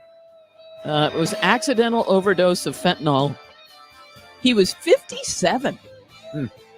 And this is the 2021 remaster, While My Guitar Gently Weeps. This is Prince rocking out here. On guitar. Yeah, that was quite a loss. Yeah. I forgot about that.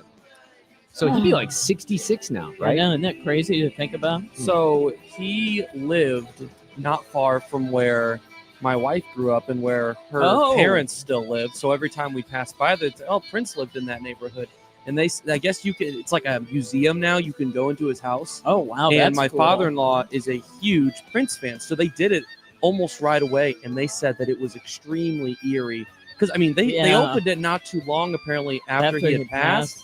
They said it just felt too weird. Is like everything purple? You know, he loved the purple. That's a good question. I will report back to you on Okay, that. thank you. I My appreciate favorite it. Prince story is from Prince's one of Prince's sound techs, and Fred, I can't remember his name, but remember Kenny Wallace hooked me up with him, and he shared a story. So Bob Heil became a friend. Bob passed away a couple years ago. He of the Heil Talk Box, Peter Frampton, wow, wow, wow. Yeah. But Bob was a guy who had an audio company, and Heil microphones are very popular. And at one point, somebody requested a Heil mic for Prince, and he sends one up, and Prince loved the microphone. He loved the quality of the microphone. He says, the quote that I was given is, "Where has this mic been my entire life?" But one of the reasons he liked it is because it was purple. But it wasn't purple because of Prince. It was purple because of Robert Heil. He loved purple. That was kind of his thing. Really? I didn't know that. Oh yeah. That was So a thing? I'll but be Prince darned. Prince used that microphone, is my understanding, for quite some time. That's pretty cool. In music news, a study found some people's brains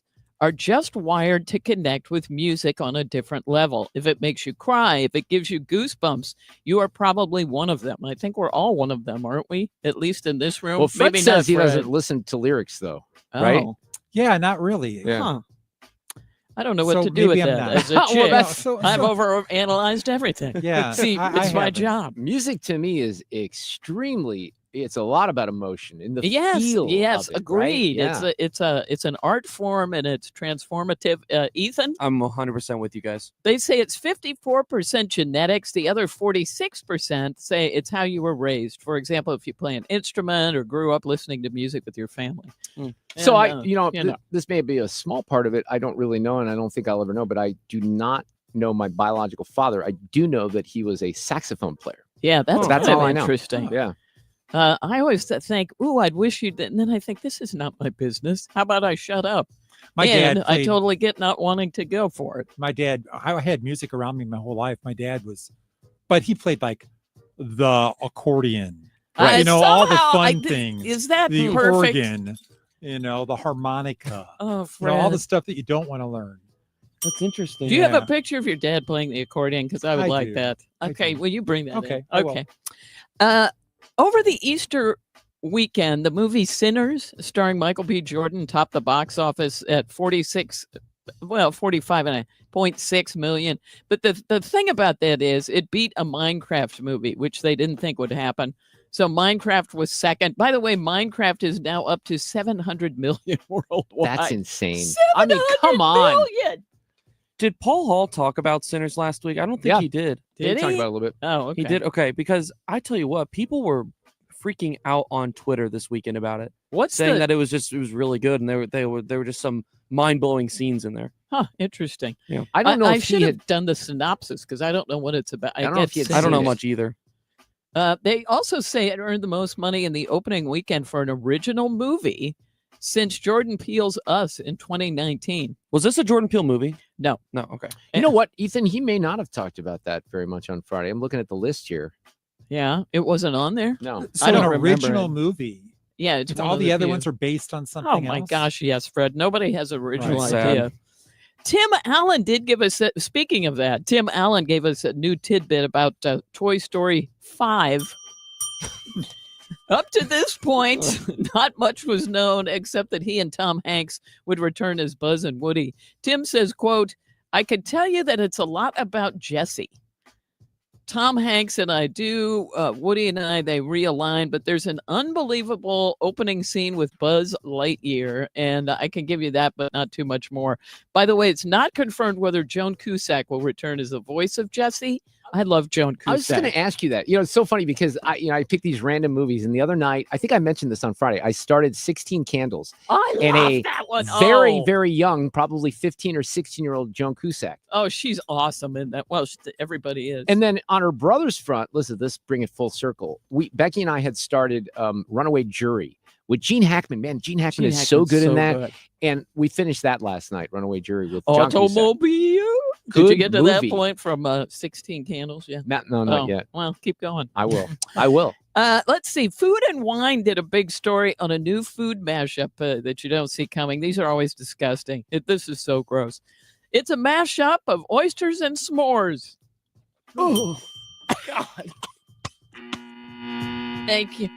It's an oyster on a half shell, Fred, topped with Hershey's chocolate, crumbled graham crackers, and a tiny marshmallow. They torch the marshmallow to brown it on the top. Now, it's worse in your head when you see the picture. They've kind of gourmeted it up, if that makes sense. You know, because it's mostly just roasty toasty. It's sweet and salty. That's what they're going for. How are you guys on oysters? I'm like so negative. Well, I'm not surprised by that, Fred. I don't like them raw, but if you cook them, I like them broiled with a little flavor. That's nice. I can't say I've ever tried an oyster, but it's one of those things that just at the look of it, I'm like, oh, I'll steer clear. Camp. What about in this you, case, Mark? yes. Love them.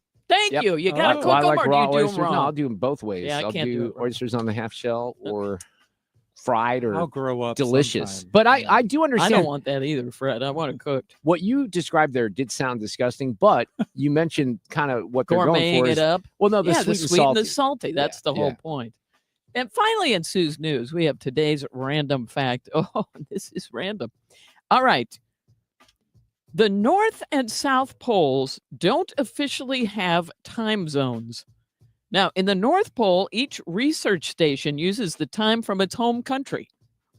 And in the South, since people mostly fly there from New Zealand, they just say, what the heck, we'll use that one. But no time zones at all. So if we went there, it would be America. I don't really get it. It would be St. Louis time. Well, most of the year, it's dark there, isn't it? So Yeah, I guess they don't care. that part doesn't really matter. You don't really correlate it with sunlight. So Woof. that would be tough. Here's How what do I'm you gonna set tell your DVR? Yeah, I don't think none of us are ever going to be challenged to a situation where we're going to have to worry about any of that when Well, it comes to the there's time probably zone that. at the polls. 50 years ago today, this record by ABBA came out featuring Mamma Mia, SOS, and this lovely song.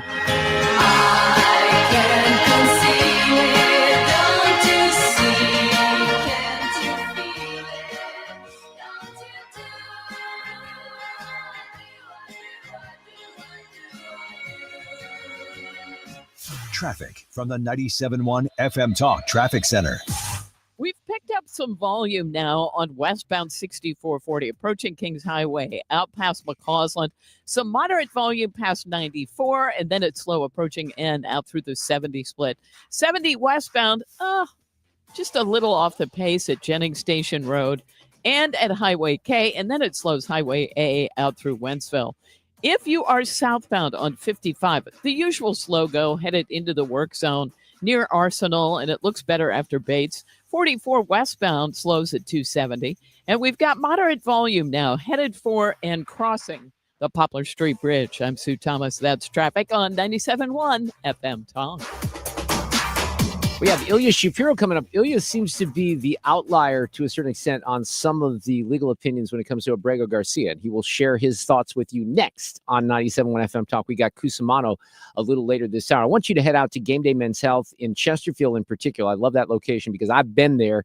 Matt and his team have outfitted Game Day in a very comfortable environment. It's a man cave environment, TV, sports on when you walk in. He's got a great staff. And what they're offering you right now is a free testosterone and PSA test. You go in about 20 minutes, you're going to have results, and you'll also have a game plan. The experts at Matt's office, and there are 2 other locations at Game Day Men's Health, will customize the treatment plan. So it could be something that you just don't have energy when you get off work. You're not energetic enough to even play with the kids. Maybe there's issues with poor sleep, mood swings. Maybe you have loss of muscle mass. They can help you with that. Or any kind of ED treatments that really address the root causes. They provide long-term solutions. I learned about some that were very unique. I'd never even heard of them. And you're going to get your questions answered. The pricing is very simple. It includes the medicines and supplies. And keep in mind, this is a free visit. Your first visit, you go in there, they're going to map out a game plan for you. At Game Day Men's Health, the location I went to is at 6440 in Olive, right there in West County. They're in Glen Carbon, Illinois, and also in O'Fallon, Missouri. Get back to the top of your game, guys, with Game Day Men's Health. GameDayMen'sHealth.com. Public schools, like public libraries, should be free and open to all. Open enrollment allows parents to choose the school that's the best fit for their children. Maybe another school has a wider curriculum, is bigger or smaller. Maybe a kid is being bullied and would be more comfortable at another school. 75% of parents favor open enrollment. Open enrollment programs now exist in 43 states, and Missouri should join them. Our next-door neighbor, Kansas, has one of the strongest open enrollment policies in the nation. Kansas parents are trusted with choices and options, while Missouri parents must move out of their home to change public schools. And it's a trend. Nationwide, the percentage of students going to their chosen public school has steadily increased. Assigning kids to schools based on their zip code is the old way. Open enrollment is a better way. Learn more at showmeinstitute.org. The Show Me Minute has been brought to you by Show Me Institute and Show Me Opportunity. I'm John Morgan of Morgan & Morgan. A question I get all the time is, how did we become the largest injury firm in the world? We have over 1,000 lawyers in all 50 states and close to 6,000 coworkers. Our call center is on duty 24/7. You can reach us at any time at forthepeople.com. But the real reason is we won a lot. When you visit our website, go to our verdicts and settlements. There you will see what our clients were offered and what they were awarded at trial. All those verdicts help us resolve many cases fairly and early. You see, nothing beats reputation. The insurance industry knows who we are. We even have insurance adjusters call us for representation because they know too. We've made it easy. On your mobile device or computer, go to forthepeople.com and we will get busy. It's that easy. Call today. Morgan & Morgan, for the people. Injured? Dial pound law or visit forthepeople.com for an office near you. It's time for a $98 AC tune-up. 4:31. This portion of the show is sponsored by Jerry Kelly Heating and Air. This could be the number 1 tax saving strategy for your retirement savings, and it's hidden inside IRS tax code section 1.408A-4. Discover what it is and how you can make your money go further in retirement in a 3-hour adult education class called Retirement Planning 101. Hey, it's Sue Thomas, and this is a one-night class. It's taught by advisors from financial and tax architects. They have decades of financial planning experience, and they hold these at colleges and libraries throughout St. Louis, and you'll learn about reducing your taxes, maximizing Social Security, paying for health care, and more. And they do it for free, but bring 3 canned goods for St. Louis Crisis Nursery. There are a few openings left for classes this month, so register now by calling 314-947-2012, 314-947-2012. That's 314-947-2012. A little controversy for your afternoon. The Mark Reardon Show. I am very much looking forward to speaking with David Zweig after the top of the hour. He's got a brand new book out about COVID and how it totally screwed up our kids and society. We were told the school closures were based on evidence. They were not. You have kids, millions of them, that are paying the price. David's going to join us with details from his book here after the top of the hour. Also, Mr. Cusumano is coming up here in just a little bit. The Cardinals did not have the greatest weekend. Swept by the Mets. They're in Atlanta. We're very happy a week ago, I think, coming out of the series with the Phillies, but this did not go as well for the Cardinals. And we'll talk about the Blues. They're back in action tonight in Game 2. So here is Senator Chris Van Hollen of Maryland trying to basically justify his trip to release the gangbanger down there in El Salvador. My purpose in going there was to, number one, see if he was alive, see if he was healthy, take his story. As I said, they have litigated this case on MS-13, and it was the judge in the most recent case who says, put up or shut up. I want to be very clear. I'm not vouching for the man. I'm vouching for the man's rights, his constitutional rights to due process. And the proper place to litigate that is in the courts. So Ilya Shapiro is back with us, senior fellow and director of constitutional studies at the Manhattan Institute. Of course, he was just in St. Louis last week. How are you, Ilya? I'm very curious about your position on all of this. I'm doing well. I'm in New York right now, and in between now and when I was with you in St. Louis, I was in Arizona for Passover, spring break. Had lots of adventures with my 9 and 7-year-old, including taking a train to the Grand Canyon. Recommend that from Williams, Arizona. And sleeping in a Navajo hogan, which is a hut. Great experience. Don't need to do that again, but my boys will remember it for the rest of their lives. Yeah, that sounds fascinating. Well, I'm looking at a lot of things over the weekend, and I we discussed this quite a bit on my Friday show on the Reardon Roundtable, and I seem to have even people that are on my side politically arguing on this due process situation. You, while I agree with you, you do seem to be the outlier when it comes to some of the legal opinions, and I appreciate that, but I want to know what your thought process is compared to some of the others that are out there. Even a guy like Turley is on Fox, I think, questioning some of the due process issues here. So lay it out for me here, Ilya.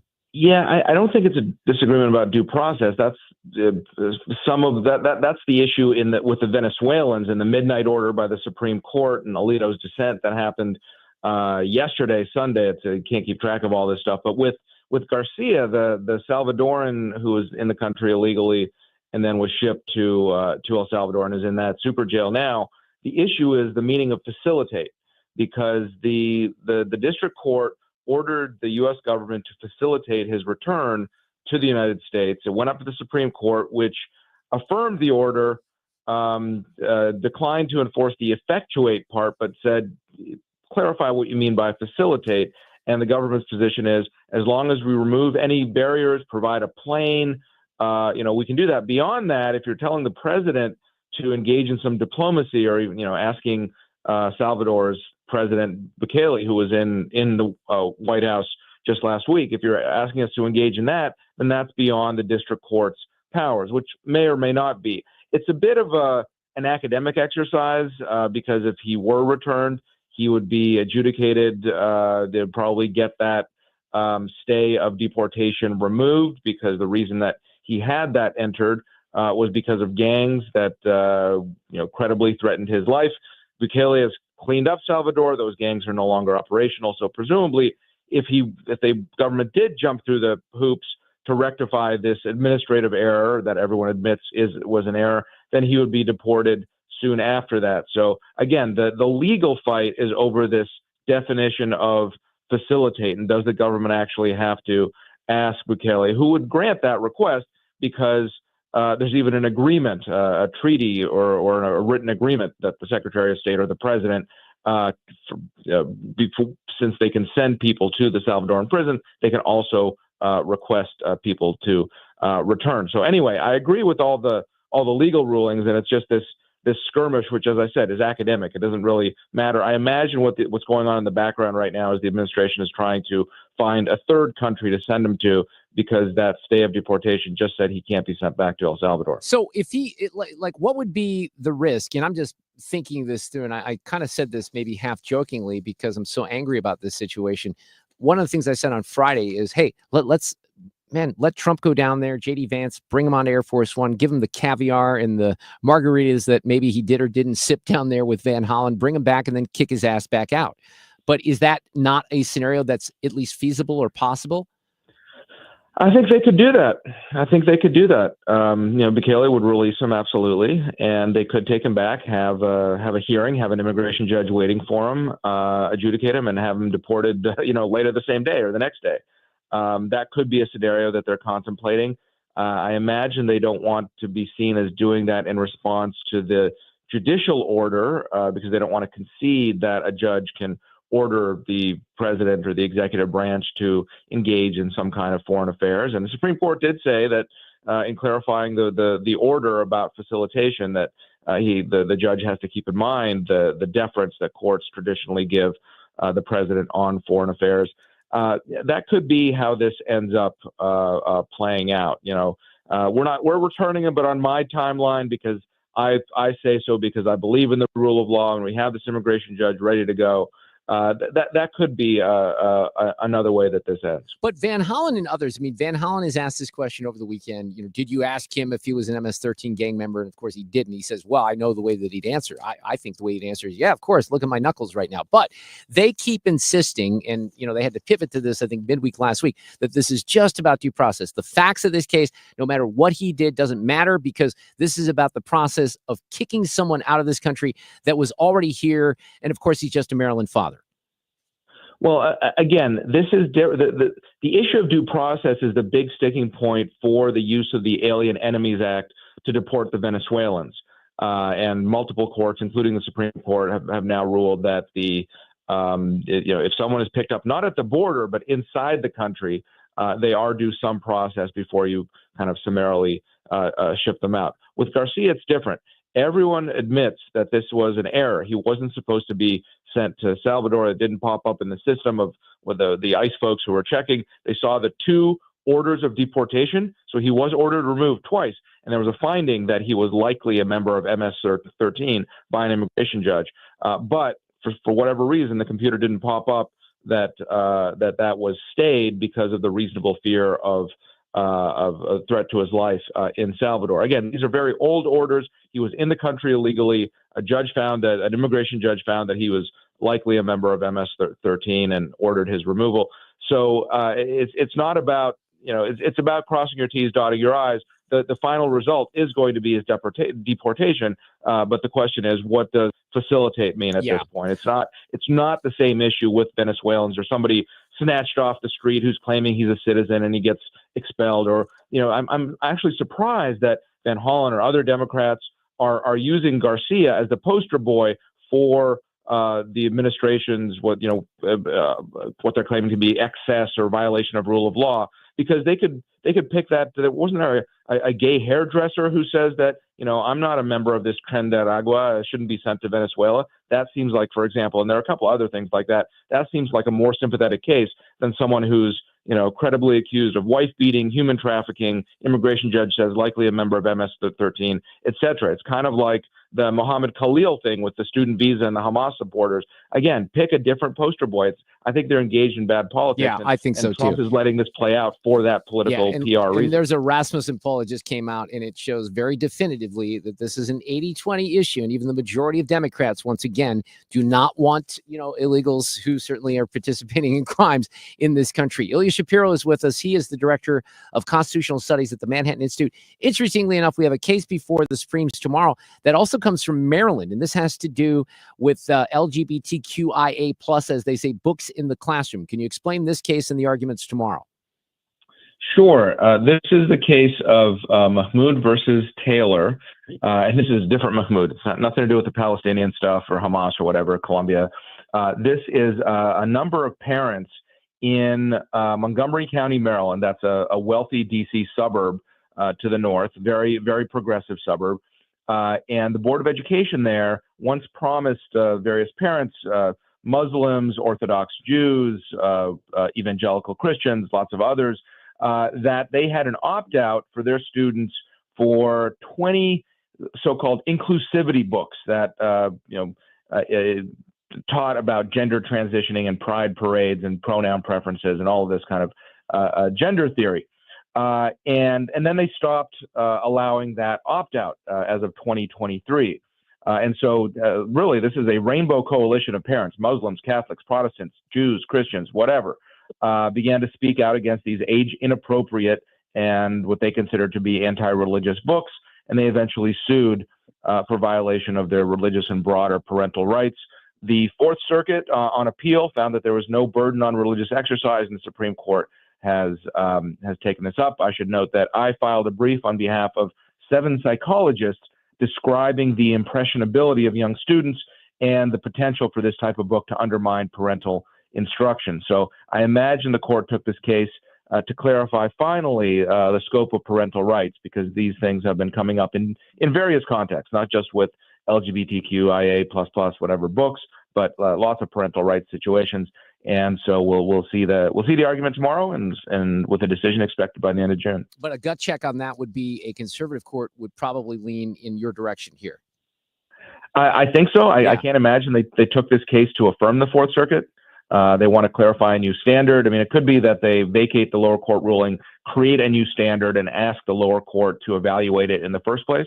But I do think I don't see a scenario where they simply affirm what happened below. Is there anything that is covered in that case? Because as I read it, and I know you described it here about the religious freedom issue, and they want to opt out of the lessons. What if you don't have a religious freedom issue to fall back on? You say, hey, I don't want my kids learning that. Is that covered within this scope or not? It is.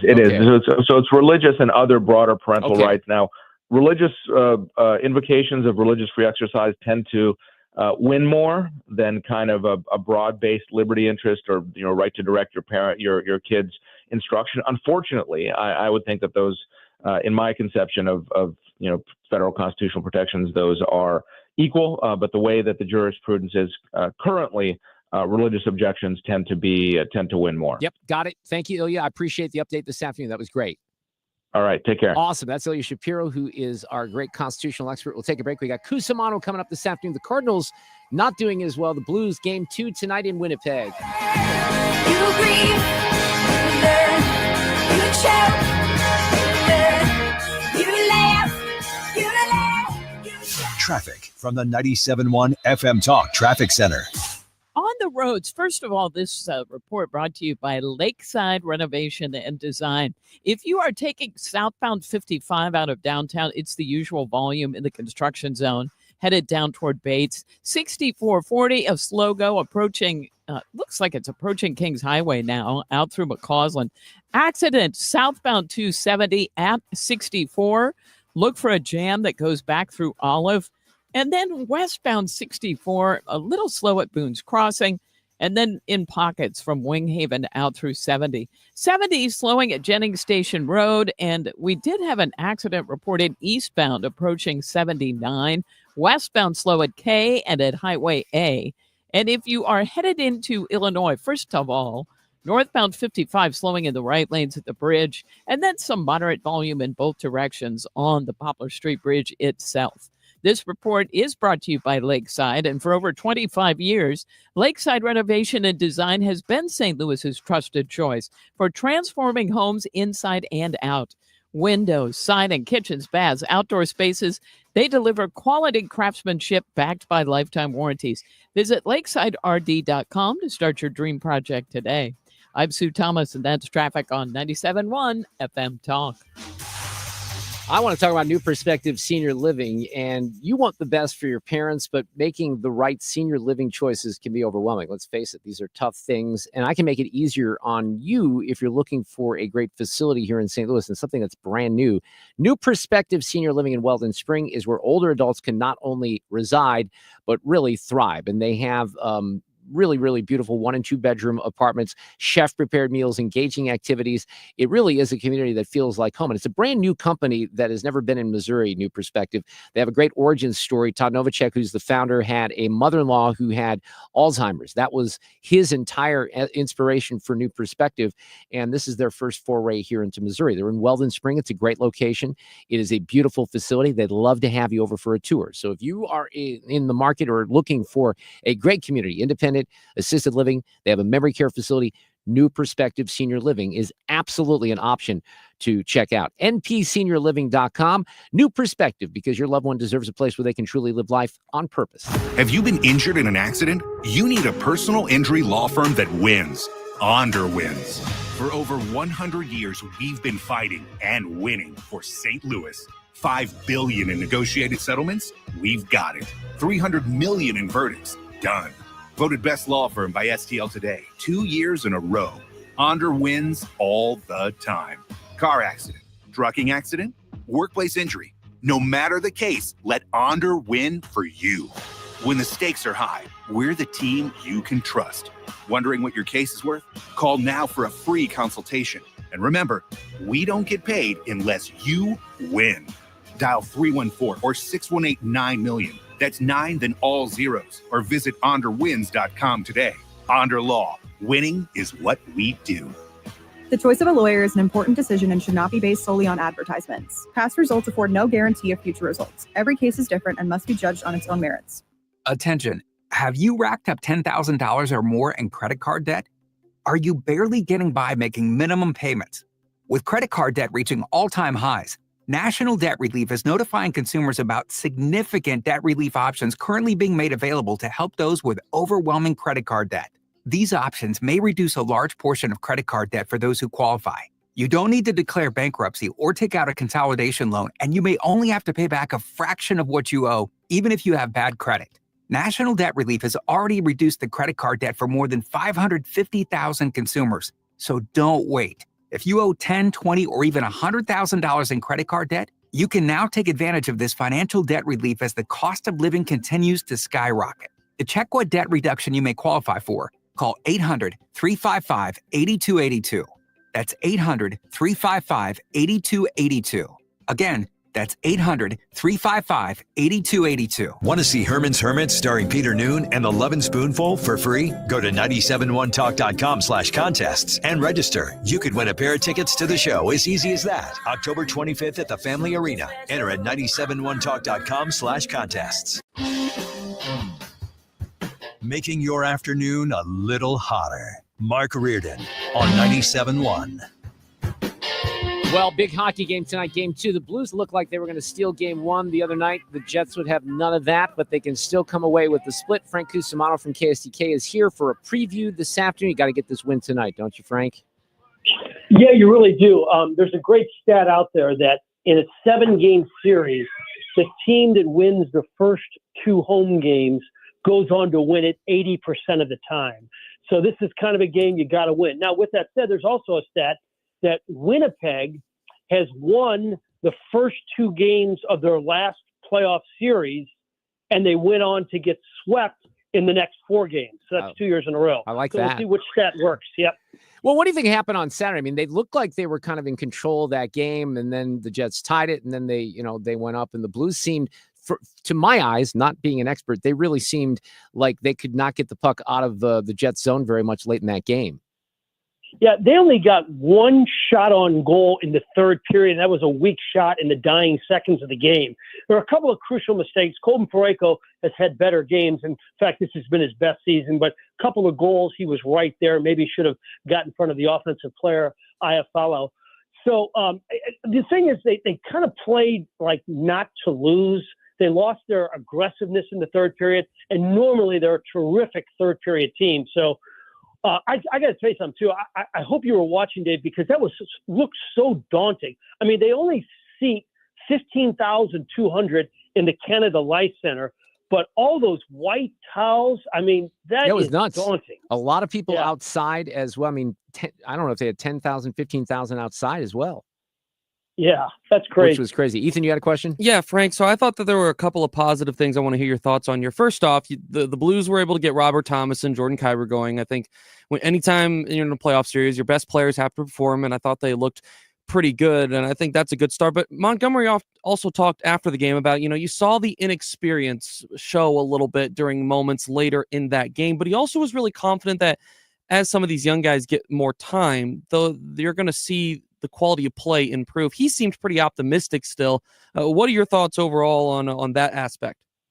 Well, first of all, optimism is his whole story in life. That's why it's made him a very successful coach and a winner at every level he's ever been at as a player and a coach. Now, it's a good thought you bring up. Like, think about this tonight. We have 7 players aged 25 or younger. Winnipeg has 3. So a lot of our guys were getting their first real taste of a hostile playoff environment. And, as soon as you play one game, it changes, I think, the way you play completely. Boy, it would be nice to steal that one tonight. And then they come back for game 3. Is it Wednesday or Thursday? Thursday night, 8:30, then game 4, noon on Sunday. All right. Well, I felt personally, I'll just speak for myself here, not Cardinal Nation. I felt pretty good about the Cardinals last Monday coming out of that weekend. This Monday, not feeling quite as good. That was just a rough weekend. They had some opportunities, but now you're 4 games below 500. You got the Braves in a series tonight. It's not going to get any easier. Yeah, it's amazing how one weekend in New York has just kind of spoiled the whole feeling about the Cardinal team because, Dave, you and I were talking last week, 9-9 is really not a splashy record, but you just felt better about it because the numbers. In fact, I think it was Adam Wainwright who said on Saturday, if you look at the Cardinals' offensive stats and look at some of the OPS numbers, you would think the Cardinals would be the team with a really good record and the Mets would be around 500. Instead, the Mets just went nuts on the Cardinals. One troubling thing with the Cardinals is the inability to win a road game. They are 1-9 I heard that on today. the road this season. That's unbelievable. Now, tonight they're facing a Braves team who've probably been the biggest disappointment in all of baseball. They're 7-13, but it's still a road game. Eric Fetty gets the ball, and they got to stop the bleeding now. I was stunned when I heard that stat earlier today. I had no idea that they had only won 1 game. All right, Frank, thanks for the update this afternoon. We'll hope that the Blues can win. We'll talk on Friday afternoon. Mark, can I say one quick little thing? Yep. is the power of your radio show. I don't know the amount of people that are listening, but last week I said it was so much fun covering sports last week. I wouldn't tell Channel 5, but I would do this for free. My GM, the lovely, talented Alicia Elsner, was listening, and she says, I'll remember that in your next negotiation. Well, she's a very smart woman for listening to this show. Frank, thanks a lot. I appreciate it. Have a great week.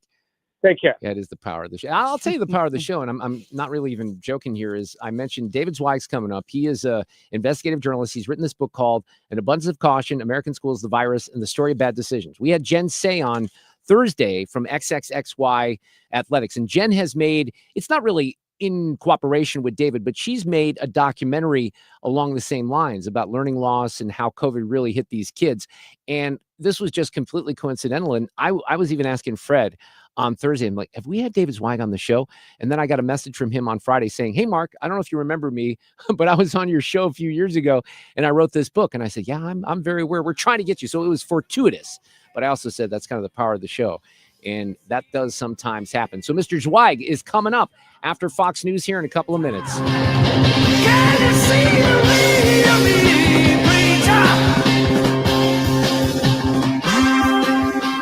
Catch anything you missed today by getting the show podcast at 971talk.com.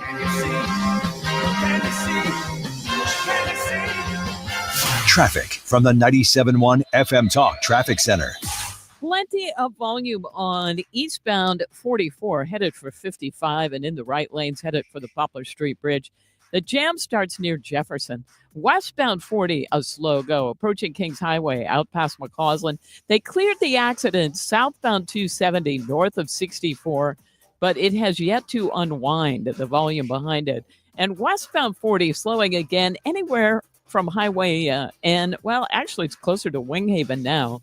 Out through 70. 70, moderate volume at Jennings Station Road at 141 and also at Highway K. It's eastbound. There's an accident approaching 79 causing a delay. And if you are on southbound 55, it's a slow go headed down toward Bates in the construction zone. Not bad eastbound on the Poplar, but there is some moderate volume westbound. I'm Sue Thomas, and that's traffic on 97.1 FM Talk.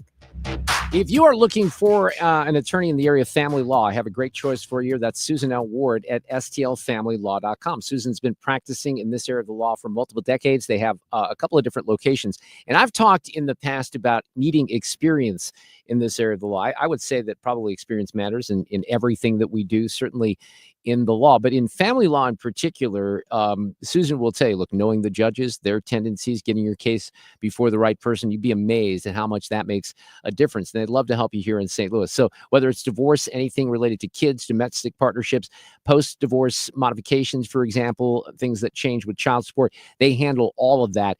And the website has all kinds of information, even a contact form up there if you'd like to get with them as soon as possible. One thing that Susan will tell you, if the question is, when do I contact a lawyer? Her answer is as soon as you think that there's trouble, because you want to make sure that you're not making any mistakes. The phone number, 314-783-9400. The website, stlfamilylaw.com for Susan L. Ward. We, without hesitation, recommend that anybody work with ThrottleNet. The experience will be as good as it's been for us, for anybody, because you'll get a true partnership and you'll be able to rest easy that you're going to get the service that you need, while they're also doing all those things that you don't want to have to think about, that you don't want to have to worry about. They're always doing that in the background for you. Don't wait for your next IT crisis. If your business depends on technology, you need a partner that's got your back. Contact ThrottleNet.com to get a free IT evaluation and see how we can support your IT everything. And a lot of people, when they come in, they'll say, I'm usually much more active, but since I've been in pain, I've had to limit the activities I'm doing. You're listening to Janelle, an arch support specialist at the Good Feet store.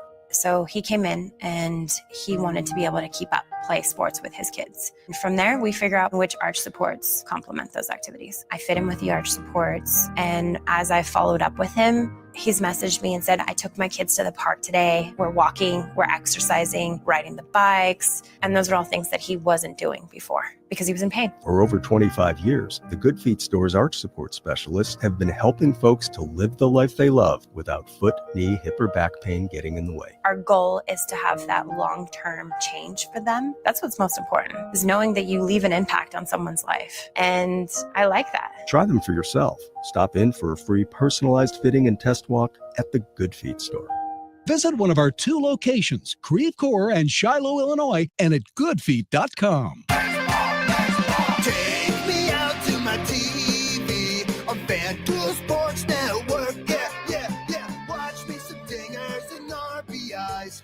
I'm just glad they have my local team live for its root for the Cardinals on FanDuel Sports Network. Cardinals games, Chip and Brad, the birds on the bat. Did I mention they have the Cardinals? Stream now. Scott, can you believe it's already been more than a decade since the Queen of Carpets sold flooring to St. Louis area contractors? I know, but I don't have to be a king to offer contractors today's lowest prices. Yes, contractors owe it to their customers and themselves to shop at Best Buy Flooring for the largest in-stock selection of carpet, carpet tile, sheet vinyl, laminate, hardwood, luxury vinyl plank, and luxury vinyl tile. Plus 3 convenient locations, North County, South County, and Metro East. Open 7 days a week. Best flooring, best selection, Best Buy. Best Buy Flooring. KFTK FM Florissant. An Odyssey station. Paying his respects. I'm Lisa Lacera, Fox News. President Trump says he will travel to Italy for the funeral of Pope Francis. President Trump says he and First Lady Melania Trump will attend Pope Francis's funeral. In a post on social media, the president says he looks forward to being there. The Vatican has not yet released specific details on the funeral, but the trip could mark the first overseas travel for President Trump during his second term. He is also expected to travel to Saudi Arabia next month. President Trump ordered flags flown at half staff until the Pope's internment. Fox's Jared Halpern at the White House. The Vatican says Francis died after a stroke put him into a coma, which then led to heart failure. Francis had been in the hospital for more than a month for double pneumonia. He last appeared in public yesterday, where he delivered an Easter blessing and rode in the Pope mobile through St. Peter's Square.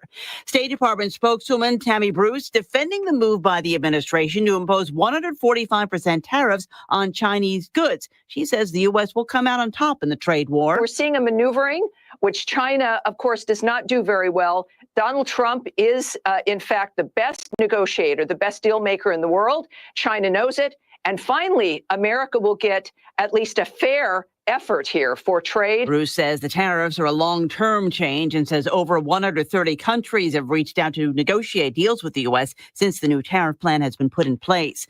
Wall Street stocks tumbled as investors worldwide got more skeptical about U.S. investments due to President Trump's trade war and continued criticism of the Federal Reserve. The Dow lost 971, the NASDAQ off 415, the S&P minus 24.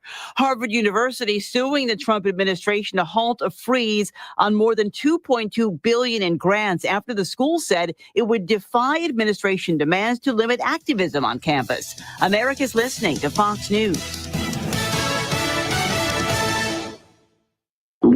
Oh no, stomach issues again? Stomach issues? Who are you? Your pancreas. I could be the real reason for your diarrhea, gas, bloating, stomach pain, or loose oily stools. I thought it was my stomach. People often do, but any of these symptoms could mean having a condition called exocrine pancreatic insufficiency, or EPI. With EPI, the pancreas doesn't release enough enzymes to break down food, but EPI is manageable. Use the symptom checker on identifyepi.com and speak with your doctor. That's identifyepi.com. Sponsored by AbbVie. Millions of Americans take medicine like Ozempic and Zepbound. Many of them are overpaying by thousands of dollars a year. These GLP-1 medications for diabetes, weight loss, and more may not always be covered by your insurance, but GoodRx can help. GoodRx helps you save every month on prescriptions at over 70,000 pharmacies nationwide. Best of all, it's free to use. Check GoodRx to save on GLP-1s. Just go to GoodRx.com/GLP. That's GoodRx.com/GLP. GoodRx is not insurance, but can be used instead of insurance, including Medicare and other federal and state-funded programs. Air Comfort Service, heating, cooling, and insulation. Weather. Chief Meteorologist Dave Murray. A pretty nice Monday afternoon of weather, partly to mostly sunny skies. It's a little on the windy side, though, but nice temperatures, 71. Tonight, clear skies, 60s for evening plans, 51 for the overnight low. Tuesday, sunny. Let's warm it up quickly to 80 degrees Tuesday afternoon. Wednesday, partly sunny, couple of spot-limited showers, 80, but increasing rain and thunderstorms Thursday. This is 97.1 FM Talk. Chief Meteorologist Dave Murray. Thank you, Dave. I'll take that weather forecast. Not too bad right now. We have David Zweig coming up. His book is so important right now, and we're going to highlight it here in the next segment. But talking about the learning loss in kids with the COVID situation for a long time. We're at that 5-year anniversary. David is an investigative journalist. His book is called An Abundance of Caution, American Schools, the Virus, and the Story of Bad Decisions. And some of the details in here, well, they may not shock you. They are rather shocking. We'll get to that here in just a couple of minutes. I want to talk about the team from the Retirement Advisory Group, and I will have to be honest with you that it was not the best day on Wall Street. It was down significantly because of some of the tariff stuff and also with reaction to the Fed from the Trump administration. But here's the good news. You can sit down right now, no obligation whatsoever, with Thomas Helbig, his nephew, Bob Kershaw, Bob's wife, Tammy. It's a family-run operation at the Retirement Advisory Group, and they'd love to see you in person. If you have a little nerves going into this part of your life, if you're on the cusp of retirement, if you're worried about what the stock market is doing, great time to have this sit-down and conversation. Look, Thomas and the team are talking about Wall Street and a correction for a long time, and now that we're in correction territory, maybe their strategy makes more sense. If you've ever been intrigued, you've heard us talking about the team, this is your way to get in front of them. We do have another seminar that's going to take place, of course, in May, but you can go right into the office one-on-one by calling 314-993-9494, or you can make an appointment online, too, at retirementkey.com.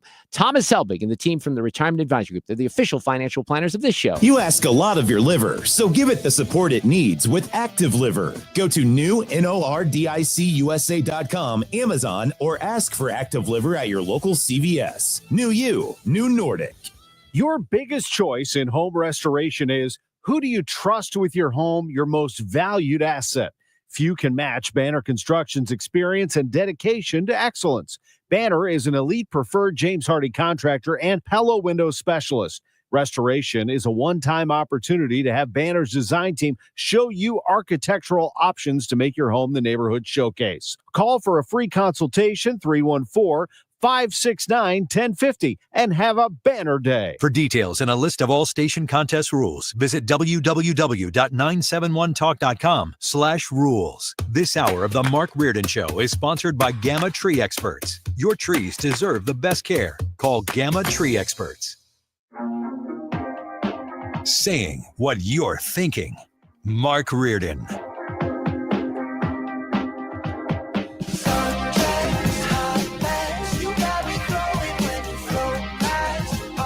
Blues in action tonight in Winnipeg. The Cardinals in Atlanta. We had a great conversation with Mr. Cusumano in the last hour. I'm a little nervous about this Blues game tonight, but we'll have more coverage of that, obviously, tomorrow. A little bit later in the show, before Audio Cut of the Day, Peder Zane will be here, who writes for Real Clear Investigations.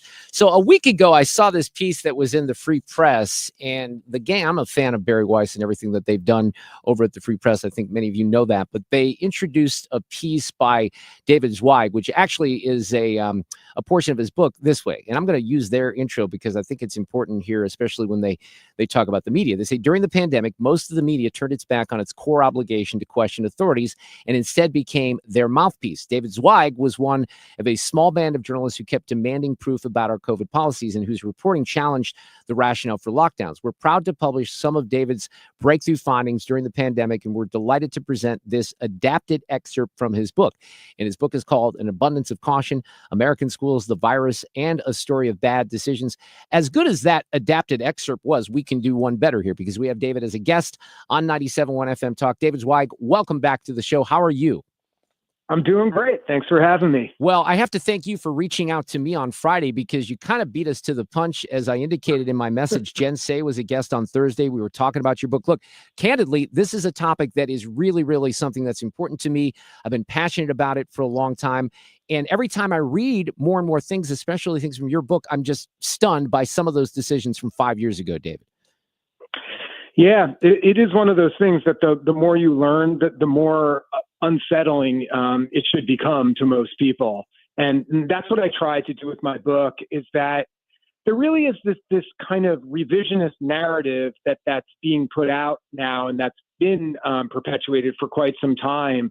This idea of, initially during the pandemic, as you surely remember, they said all these school closures and all sorts of this other interventions were necessary. Then, once it became so obvious that this was ridiculous and was harmful, the narrative changed. Then it was, well, look, we kept schools closed too long. It's regrettable, but this was an understandable decision. It was a time of chaos. Everyone was afraid. One of the main purposes of my book is to show that is a complete lie. Yeah. This is like very conveniently exculpatory.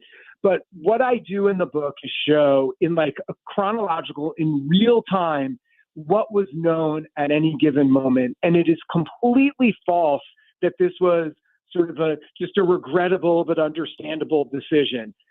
Very early, we knew that schools were safe to open because millions and millions of children went back to school in Europe at the end of April and the beginning of May. And I go through in great detail in the book. That's kind of like the original sin, where that information was ignored, or if it was acknowledged, it was dismissed through any number of phony excuses about why, Europe, we were supposed to just ignore what was happening there. So you have an interesting juxtaposition, and this was in the excerpt that was in the Free Press. On the same day, on May 5th of 2020, there is a COVID beat reporter for the Times, Apurva Mandavelli, who writes an article, and the headline is "Cases Could Soar in Many U.S. Communities If Schools Reopen Soon." And then on the same day, there's a British medical journal known by BMJ that publishes a piece called "Children Are Not COVID-19 Super Spreaders. Time to Go Back to School." I want you to kind of explain why those two stories are so important on that day. I mean, nothing better typified the sort of hysteria and like craziness amongst the American media versus the more measured approach that you saw abroad. Then like these two articles about schools came out on the exact same day. You have the New York Times, basically telling everybody, your hair is on fire, everyone hide in the basement. And then on the very same day, you have a scholarly journal in England saying, it's fine, send the kids back. They're not super spreaders. Everybody just calm down. And it's hard to imagine a more perfect example of how poor of a job the legacy media did in America during the pandemic. And I cite some studies on this in the book. This isn't just my opinion. There's out of Dartmouth, some researchers use this analysis where they can detect tone and content in news articles. And they found, sure enough, that the coverage in the United States was far more negative, far more inflammatory than we saw outside the United States. And this was especially so when it came to children and schools. So it's no wonder that a significant portion of the country was freaked out, was terrified, and actually thought this was a good idea. Well, it's because they were deeply, deeply misinformed by both our public health officials and worse, by the media that simply repeated what these officials were saying instead of ever asking for evidence behind their claims. So, that was a year that was interesting for me because my daughter, who is now in fourth grade, was about to start kindergarten. I remember having a lot of conversations in that summer about getting kids back to school, but I don't remember this. You highlight something, and this happened apparently in June of 2020 when the Academy of Pediatrics, the American Academy of Pediatrics, released a guideline, and they argue open up the schools. They say all policy considerations for the coming school year should start with the goal of having students physically present in school. The importance of in-person learning is well documented. And they kind of go on in that statement. Now, maybe I did talk about that at the time, but what I remember from June and July of that year is the teachers picketing in Detroit and elsewhere saying, if you open up the schools, you're going to kill the kids. There were people holding those signs on picket lines. So much of the media coverage was focused on the teachers and keeping people safe and all of these things that, again, I think you highlight in the book. To a certain extent, were much nonsense, much ado about nothing. Of course. And, this is, everyone knows that it bleeds, it leads. This is fear sells. And it's not just, in something like the National Enquirer.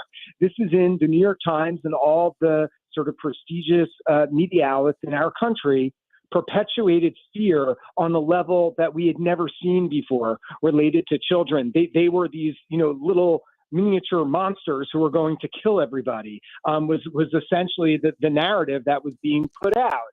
And unfortunately, the reality is that journalists typically are supposed to be skeptical of claims by those in power, skeptical of big business, of the government, the church, all these like large institutions. Yet when it came to the pandemic, that skepticism vanished. And instead, they acted more just like a megaphone. And a lot of my book really is about trying to show the reader through, like, I guess what you would call a series of case studies, that you can see how these sort of gears are turning behind the scenes. And I even recount how I had written a big piece for the New York Times and how they cut a large part of my article that was devoted to evidence showing that schools were safe to open. And I interviewed some doctors who had recently published something in a medical journal, similar to that BMJ article that you were just talking about, and that got cut from the article. So it's really important for people to see how these decisions get made, and to see how the media oftentimes works in conjunction with large institutions when it wants to, when they're on the same team, or when they perceive it to be that way. And so by seeing all these examples, hopefully the reader comes away with having an understanding about how this stuff works, so they're prepared for the next thing. And it doesn't have to be a pandemic. It doesn't even have to be health related, but there's always something going on. And this is a way to kind of like Plato's cave to figure out when you're looking at the shadows and when you're going to be looking at the real thing. David Zweig is my guest. His new book is called An Abundance of Caution, American Schools, the Virus, and the Story of Bad Decisions.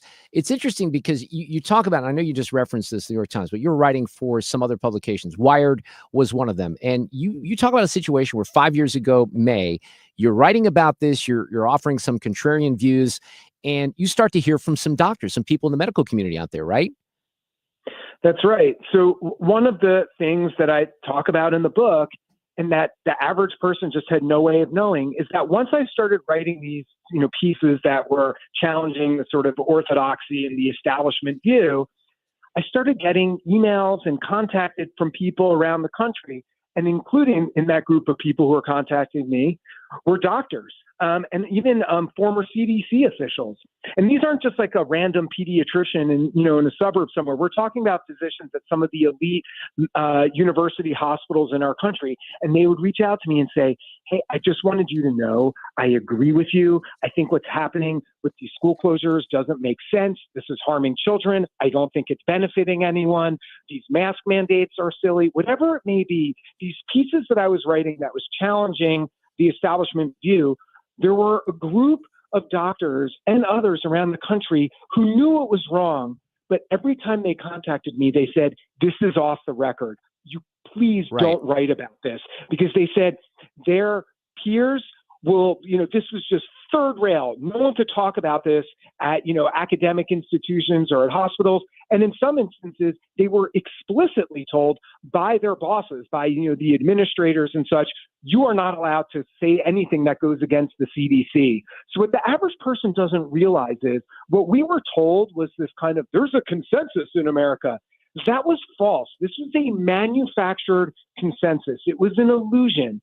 The reality was there were many doctors who were against this, but they were either afraid to speak out or they were told they were not allowed to speak out. And I had this bizarre experience, which I recount in the book, about how I sort of was observing this alternate reality, but I couldn't tell anyone about it.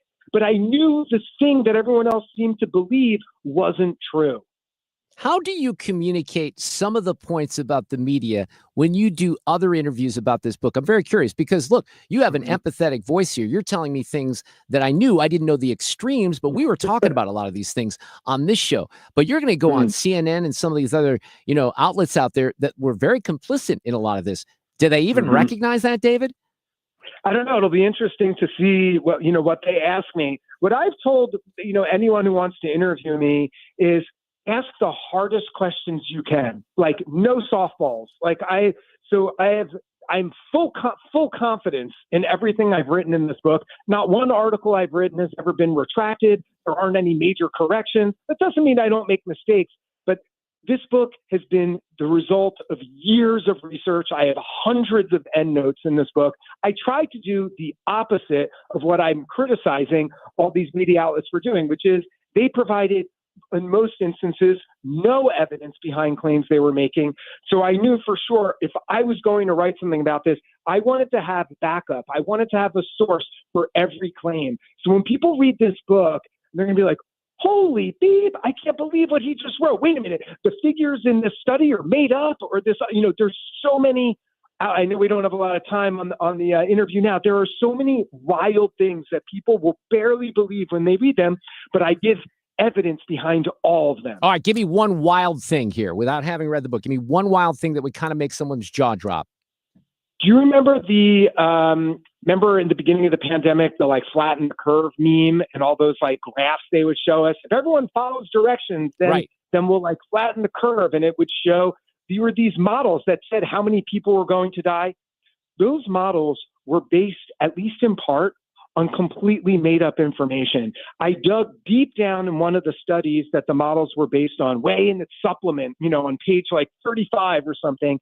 And deep down, it had something in there. It said one of the models is based on this idea that like something like 37% of transmission was occurring in schools. And I looked in, they said, this number was chosen arbitrarily. So I want your listeners to just like meditate on that for a moment. Our entire society was shut down. Children who were healthy kids were barred from school, many of them for more than a year. And all of this comes back to these models. This is what Deborah Birx, Anthony Fauci, all these people, I'm sure many of us can remember, you can visualize these, the graph where they showed if you follow the instructions and stay home and the schools are closed, oh, look at this, and the cases are going to go down. In part, these models were made on fake information. And if you go all the way into the supplement, that's where you find the answers. So how do you begin to even calculate the damage? For example, this is something I think most people would never think of. One of the consequences that you highlight here is there's a serious rise in child abuse, right? Because these kids are home and they're not in school. It's wild. In the beginning, and this was known, by the way, very early on, I think as early as April, they saw that reports of child abuse had dropped significantly. Now, someone might think, oh, that's wonderful. It's going down. Something strange has happened with the school closures and the lockdowns.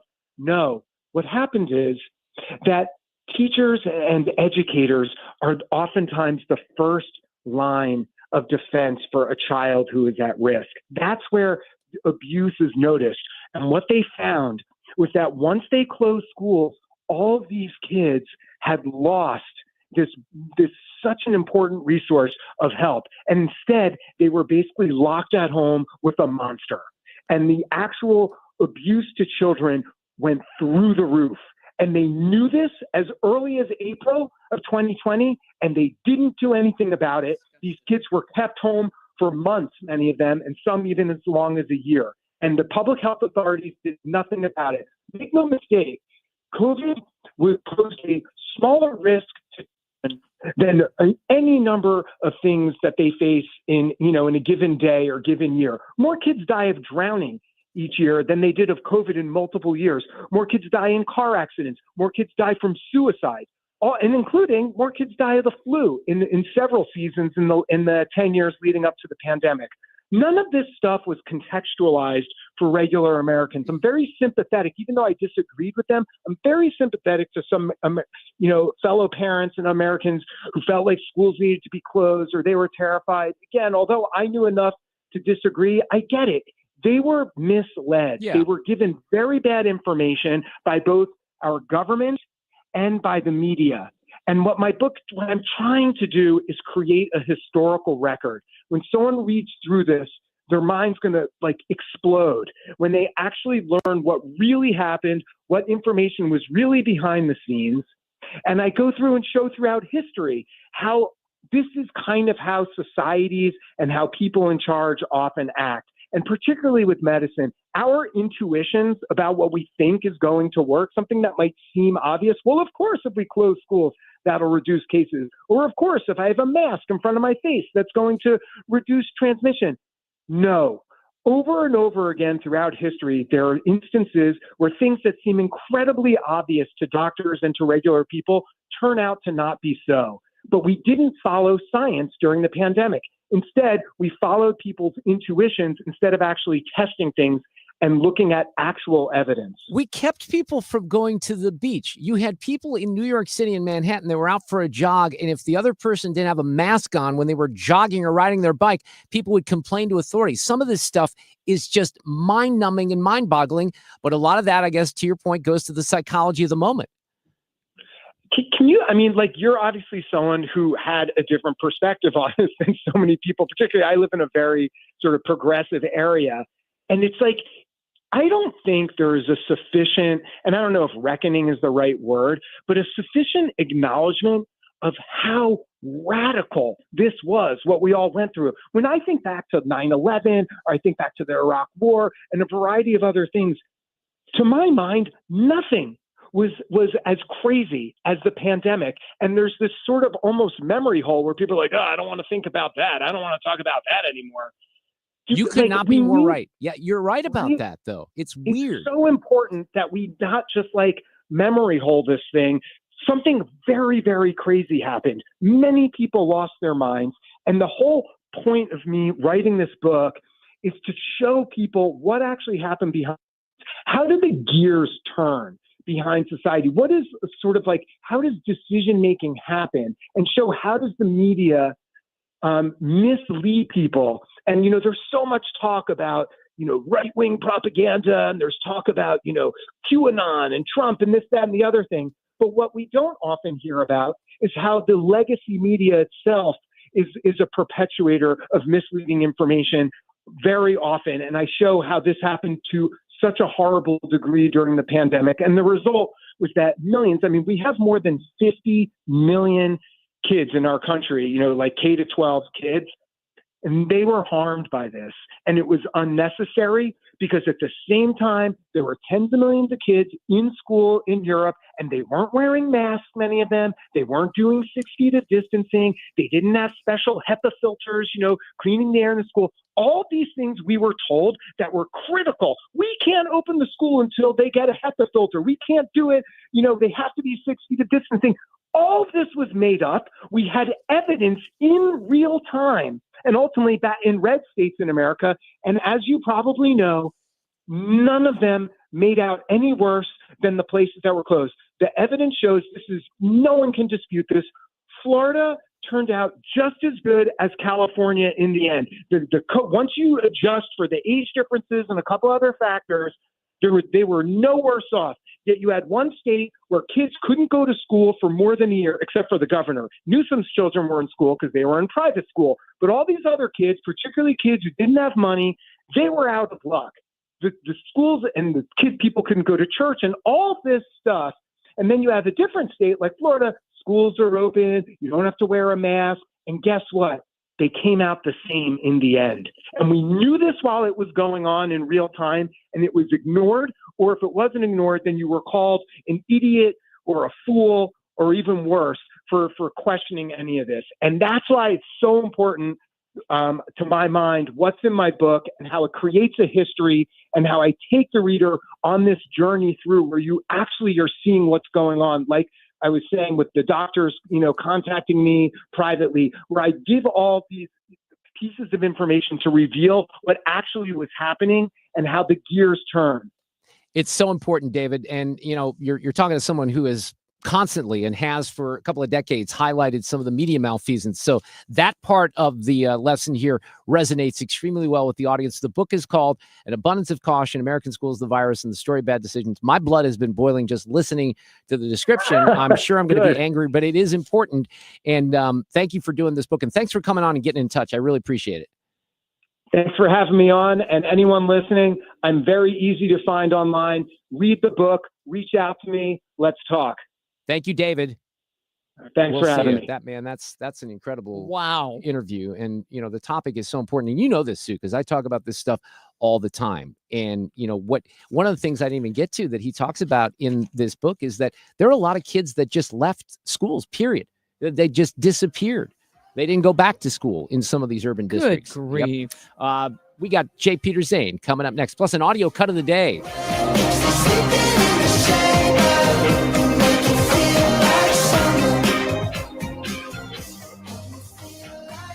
Traffic from the 97.1 FM Talk Traffic Center. We've got got a stall on the ramp from southbound 170 to eastbound 6440. It's on the left side. So watch out for that. Of course, a little bit of a delay through there. Southbound 270, moderate volume at Ladue Road, and then it opens up. Eastbound 44 jams near Jefferson to the 55 split and slows between there and the Poplar Street Bridge.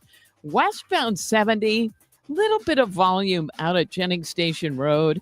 Eastbound, there was an accident east of 141 that caused a delay. 6440 Kings Highway out through McCausland, then slowing again, Highway N in moderate volume out through 70. So for the most part, we look pretty good at this hour. I'm Sue Thomas with traffic on 97.1 FM Talk. Brought to you by Volley. Volley. Level up game night with Volley, the smart TV app for playing games like Jeopardy, Wheel of Fortune, or test your knowledge with fun music quizzes and party games. Turn your TV into the ultimate game hub with the Volley app on your Roku or Fire TV. Download it and play today. Volley. All right, we'll talk about Underdog Fantasy. This is a great time with all the playoffs going on to have a little fun with Underdog Fantasy. And it's really the best place to make entries during the basketball playoffs in particular. They have an extender promo. And with the extender promo, you can play your way to bigger boost each round of the playoffs. So you'll use your game one boost at the start of a series. You continue boosting each subsequent game to unlock the next one. And so the way it works out for you is the longer the series, the bigger the boost. Underdog is amazing. It's one of the leading places to make all of your sports selections. I want you to download the app, come up with a username and a password, and then use the promo code MarkR. That unlocks a special offer of up to $1,000 in bonus cash when you make your first deposit. Again, the promo code is MarkR. Once you get up on there and, get your sea legs, if you will, you're going to see how easy this is, because all you have to do is pick whether a player is going to go higher or lower on a stat. So for the Blues, for example, it could be goals and assists. For NBA, it's points, assists, and a lot more. You can do Major League Baseball. You can do any sport. You can mix and match. It doesn't just have to be one entry. But here's the most important part. You can play with as little as $1. If you get your entry correct, you can win up to 1,000 times your money. So get on the fun today. Use the promo code MarkR. Must be 18 plus and present in a state where Underdog Fantasy operates. Terms apply. See assets.underdogfantasy.com/web/extend.html for details. Concerned with your play, call 800-GAMBLER or visit ncpgambling.org. As the old saying goes, size matters. At Morgan & Morgan, we have over 1,000 lawyers and nearly 6,000 people on staff. But at the core, this is and always has been a family business. Our family watching out for your family. Call us or email us 24 hours a day, 7 days a week, even on a Saturday or a Sunday. And if you ever have a problem, call our mom. Morgan & Morgan. For the people and your family. Injured? Dial Pound Law or visit forthepeople.com for an office near you. Setting goals for your retirement is one thing, but knowing how to achieve those goals is another. What are your wishes, hopes, and dreams? What's retirement look like for you? Because everybody, that picture is different. For tips on building a better nest egg, listen to the All Financial Hour with Steve All, Saturday mornings at 6 here on 97.1 FM Talk. You can also visit yourmoneymattersstl.com for more details. It's time for a $98 AC tune-up.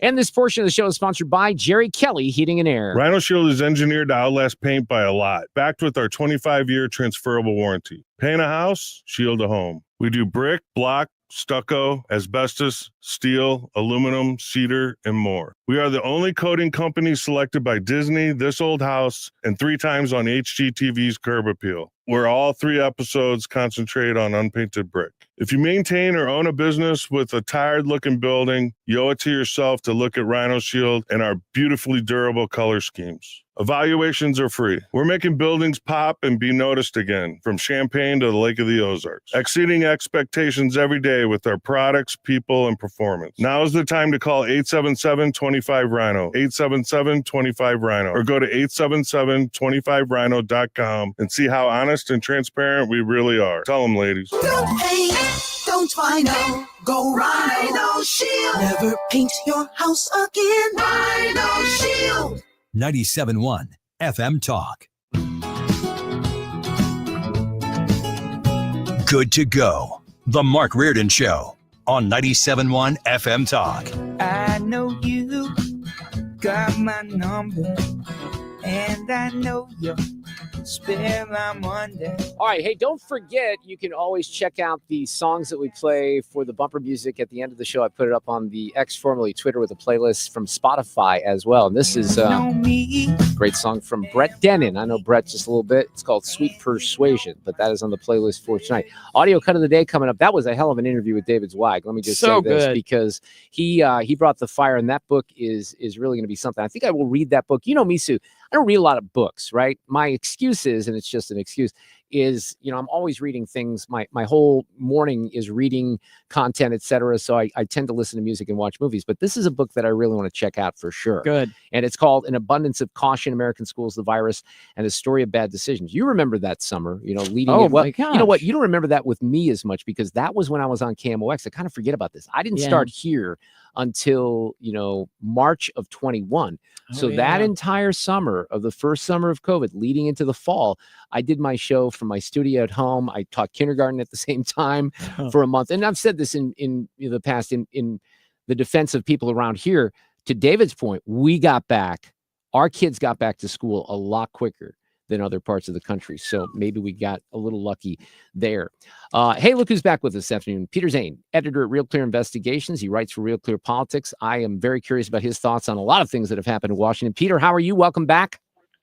I'm doing well. Thanks so much for having me. Yeah, I read a review of Zweig's book. The Wall Street Journal had in their review section this weekend. The cover was about Joe Biden and the effort to pretend that he was a competent leader. And then inside, they had a piece on Zweig's book and another one that was basically how we were lied to regarding COVID for several years. But you know what's interesting? The truth can be told at long last. It can, but Sue, one of the questions I had, you probably heard me ask David, because one of the big messages of that book, Peter, is the media and how they were complicit in all this and they didn't do their job and they weren't skeptical. Now, look, that's a mantra that I've carried well beyond COVID on a lot of these stories. But I just wonder how much of the messaging on the media will resonate when he does interviews on the traditional outlets, if he's on the Today Show or whatever, because they're the ones that made this happen to a certain extent. Yeah, it'll be completely ignored. And in fact, the Biden piece, I blame and I don't blame the Democrats and the White House for pretending that this guy was competent. I mean, that's what politicians do, and they want to keep power. But where were the reporters who had access to him, who were observing him, who were not reporting on this? And the piece in the Wall Street Journal by the reporter who co-bylined the piece in July that sort of first said after he's out of the race, he's, not up to snuff, but never takes that into account. And I totally agree with you. Is anybody surprised that a politician or a political party would lie to you? That's like almost their job. It is, but I have a press. I think the answer to your question, why the media didn't do their job, is because of Trump. I mean, I think it was all because of Trump, because if it was somebody else, maybe they would have poked around just a little bit more. I think that the proof of that statement is COVID, because he said X, so they say Y. If he had said, this was clearly started at that lab, at the wet market in China, and, we can't hold them responsible, it just happens, they would have been hitting that lab leak. If he'd, been supporting wearing the masks and the lockdowns, they would have been more suspicious of it. Because I can tell you, I was writing a column for a different publication at the time. I'm not a medical writer, and I wrote a bunch of columns because it was all out there, that lockdowns, the problems with education, masks, the problems with that. It's not that they don't completely work, but they don't work in the context in which they were insisting. And that was really the point, was like, you have to do this or you're a bad person and an enemy of the state. One of my favorite stories from early on in COVID was the first summer, and a bunch of people here from St. Louis had gone to the Lake of the Ozarks, which is a couple hours away in the middle of the state. People go there to party and fish and boat and stuff like that. And there was this outdoor bar, I can't remember the name of it, it's pretty popular there, where people were partying. And then the story in our local newspaper, where we're in the middle of a crime crisis here and have been, people are getting murdered. The murder rate at that time was very, very high, in 2020. And you had a situation where people just completely thought that the worst people on the planet, Peter, were those folks that might have gone to play outside and be in a pool at the Lake of the Ozarks. And how dare they come back here to St. Louis County and St. Louis City? I mean, it's comical. It's like a bit for a sitcom if you really think about it. But that's what we did. You can't go to church and be socially distanced, but you can be packed next to people at protests where they're setting fire to things, and that's okay. That was where you just saw they don't care. Yes, they don't care what the evidence is, and in the latest column I wrote, all of these crocodile tears about the Maryland man who's in El Salvador, and believe me, I wouldn't want to be him. This illegal alien that was deported. But I mean, when Joe Biden allowed 8 to 10 million people, he said, come one, come all. The amount of human tragedy that attended those people, the human trafficking, the enrichment of cartels, the rapes along the paths that were all sort of documented, not by the mainstream media so much, but they couldn't care less. No. So now you hear about this one guy here or this one guy there, and it's so cynical. Thank you. You're absolutely right, because what I heard you describe there was exactly the playbook for COVID. All of these stories that happened. Look, Bill Malhusian was standing out there with Chinese nationals, people from Somalia lined up to come into the country. Nobody covered that outside of Fox. No one wanted to talk about the human consequences. And even when Trump says they're eating the cats and dogs, nobody really wanted to go and say, hey, what the hell is happening in that community, right? Exactly. And I mean, the children, I think how many did they lose? 80,000? I don't even know the number, but they just have disappeared. They don't know who they are. And we do know many children were placed with, quote, families or caretakers who just wanted to exploit them. I mean, and human activity always has errors. There are always bad guys. So to me, it's not, oh my God, you can only let people in if you have a perfect system. I mean, I'm just saying, if you just want to look at that one point, but it was their total lack of concern for those people. I would agree. For saying, yeah, absolutely. Peder Zane is with me. So let me kind of piggyback off of Abrego Garcia and get your thoughts just on the administration overall, because obviously you have a situation where that dominated the news cycle in the latter part of last week and continues right now. What's interesting to me is a lot of the Doge stuff has kind of gone away. There's not as much focus on that because they want to, do stories on the gangbanger right now. But any thoughts about how, and there's a poll, by the way, there's a poll that came out today from Rasmussen that showed overwhelming support for deporting people who are criminals in this country. Shocking. But, the media doesn't seem to be ready to let this Abrego Garcia thing go wrong here or go away. Well, I think that it's helpful to Democrats to raise money to bring lawsuits to try to kneecap the Trump administration. So, because really, if you are really an opponent of Trump, all I would be writing about is the economy. I mean, I voted for the guy, and whoa. Yeah, there seems like a lot of self-inflicted pain here. I have some concerns along those lines myself. Yes. I mean, and again, you and I, who, we're supposedly on a side, like, we'll say that. When do you hear a Democrat say, oh my God, that was insane what we did, with letting 10 million people in? Or yeah, they really haven't. Except for John Fetterman. He might be the only guy. Yeah. But and so my column was basically trying to give Trump credit, not so much for the execution of Doge yet at this point, but at least reminding us we owe $37 trillion. And all of these programs that people depend on, unfortunately, but they do, are severely threatened. And we have just believed in magical thinking, all of us in this country. And I don't know if he has the will and the tenacity to follow through and actually try to get our fiscal house in order. But I think he deserves credit for at least bringing up, a discussion about how messed up all the government accounting is and how we're spending money, which, by the way, 70% of it is the Great Society, New Deal, Social Security, Great Society, Medicaid, and Medicare. And the left never owns that either. We're going broke because of their greatest achievements, and they have never figured out a way to pay for it. I do hope that they're able to, bring these conversations around to some of the entitlements and some of the serious spending. But to your point, why can't we have conversations about even what RFK Jr. is doing, with MAHA, making America healthy? There are conversations that need to be had there. Even the autism discussion, which I think got manipulated last week, because you look at the numbers of kids that were diagnosed decades ago compared to now, it's confusing, right? What the hell is going on there? That needs to be discussed. I totally agree that it should. And I will tell you one thing that I've rethought a little bit. I was in New York City when Michael Bloomberg years ago wanted to have the tax on sugary sodas. And, I was like, oh, government, stay out of our way. Let me just make our choices.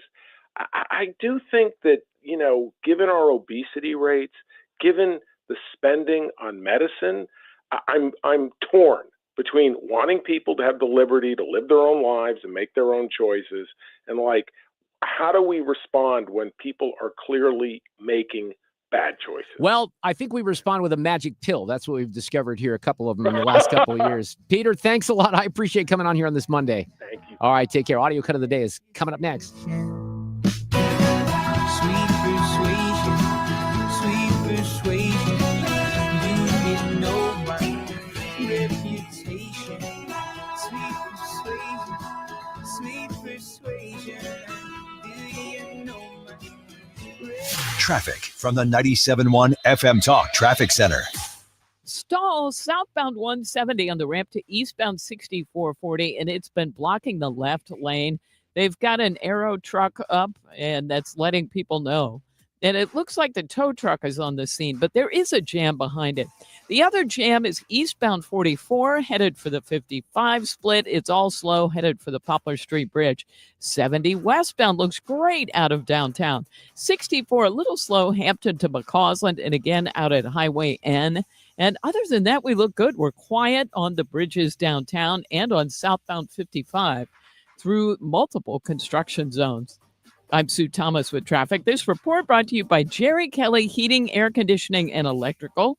That's traffic, 97.1 FM Talk. In the 70s, baseball player Jerry Kelly decided to do something different. Thanks for calling Jerry Kelly Heating and Air Conditioning. This year, the company Jerry started decided we'd do something different. Thanks for calling Jerry Kelly Heating, Air and Electrical. And electrical. Jerry Kelly. Maybe you have mom and dad that still live in their home and they're cutting the lawn and they're already complaining about cutting the lawn because the lawn's too wet to cut, etc. I know that pain, but you can have them, just a matter of a few weeks or months moving into New Perspective Senior Living here, which is a great friendlier approach to senior living in the St. Louis area. It's in Weldon Spring.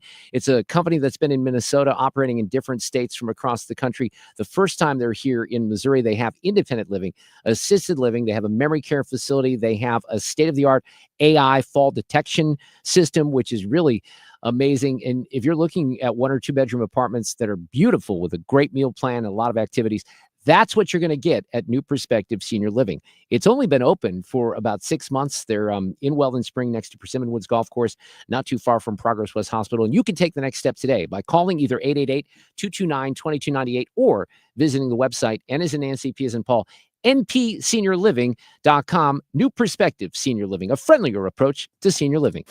When you've been hurt in an accident, you need a law firm that wins. Onder wins. For over 100 years, Onder Law has been winning for St. Louis. With over $5 billion in negotiated settlements and over $300 million in verdicts, Onder wins. Voted best law firm by STL Today 2 years in a row, Onder wins.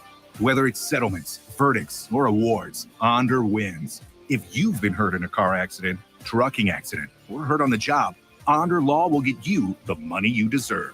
At Onder Law, winning is what we do. So when the stakes are high, Onder wins. Call us today for a free consultation. We don't get paid unless we win for you. Dial 314 or 6189-million. That's 314 or 6189, then all zeros. Or visit us online at onderwins.com. The choice of a lawyer is an important decision and should not be based solely on advertisements. Past results afford no guarantee of future results. Every case is different and must be judged on its own merits. Hi, I'm Bob Kershaw with Retirement Advisory Group. Are you worried about market volatility? Are you concerned your money won't last you through retirement? Hi, I'm Tammy Kershaw, and as a family-owned business, we are committed to protecting your retirement, whether you're nearing retirement or already retired. We have a lot of folks that aren't aware of all the new investment choices that are available, which give you growth and protection from losses at the same time. Are you aware of all the fees that you are currently paying? We can show you how to avoid those fees. So come in now for your free retirement review and get a second opinion on your retirement plan. And just for coming in, you'll get a copy of our latest edition book, Your Key to a Worry-Free Retirement. Let us show you how to retire with confidence. We are proud to say we haven't lost a penny of our clients' money in 39 years, and we won't lose a penny of yours either. Let our family help your family. Call us now at 314-993-9494 or go online to retirementkey.com. That's retirementkey.com. Do you have 3 ex-wives and your current trophy wife wants a life insurance policy 3 times the size of the policies you had to purchase for your previous mistakes? If so, you need to call Big Lou at Term Provider, 800-700-6898. Big Lou is intimately familiar with your problems, and if you're 50 or 60 years old and in reasonably good health, a $1 million policy should only cost about $100 to $200 per month. Big Lou may have a solution for your previous policies as well. You may even save enough money to lighten the load on your new $1 million policy. Remember, call Big Lou. He's like you, except he's only on number 2. Call Term Provider at 800-700-6898. That's 800-700-6898 for $1 million in term life insurance that you can live with. Call Big Lou at 800-700-6898. 800-700-6898. The Annie Fry Show. Conservatives had to look up the time that The View was on the day after Election Day because they couldn't help themselves. Yeah, I think that show is actually subsidized by the GOP. Yeah. Knocking it out of the park. The Annie Fry Show. Weekdays from noon to 3. Follow Mark on Twitter at Mark Reardon KFTK and Instagram at Mark Talk. This is the Mark Reardon Show.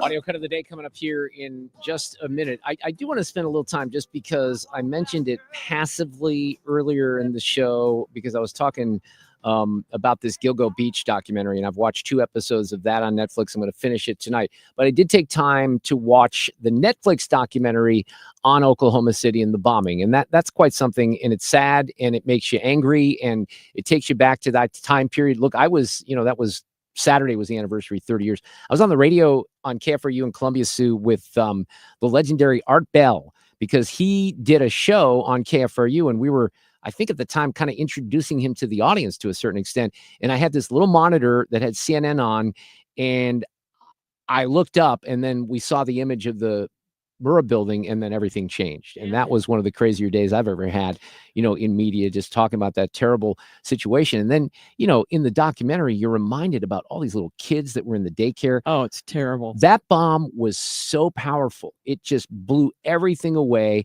And one of the things that I didn't remember, and I don't even know how many people would remember this, but they're clearing debris. They're trying to make sure that people are rescued who might be buried in the rubble. They don't know who's in there. There's one woman that they know she's in there. They kind of can hear her. And at one point, somebody touches her hand. But then there's one of the experts that's on the scene. They look up until like the 8th floor, wherever the ATF was, and they see this other bomb up there. So they clear everyone out. They have to walk away from people that they're trying to save. Well, it ended up being nothing. It was something that the ATF used in investigations to, it was a fake bomb, essentially. But they didn't know that at the time. So they clear everyone out. Everyone's moving back from, the bombing site. And then they had to move back in. There may have been lives that were lost because of that. I was on Kicks 104.1 and we were doing a morning show and I had gone to school at University of Tulsa in Oklahoma. Right. Yeah. So we had somebody on from that area. I feel like it was the first of these major incidents, Well, we had the space shuttle. We obviously had the O.J. Simpson trial, but that was absolutely because it was the biggest terror attack up until, 9/11 on Yeah, our soil. exactly.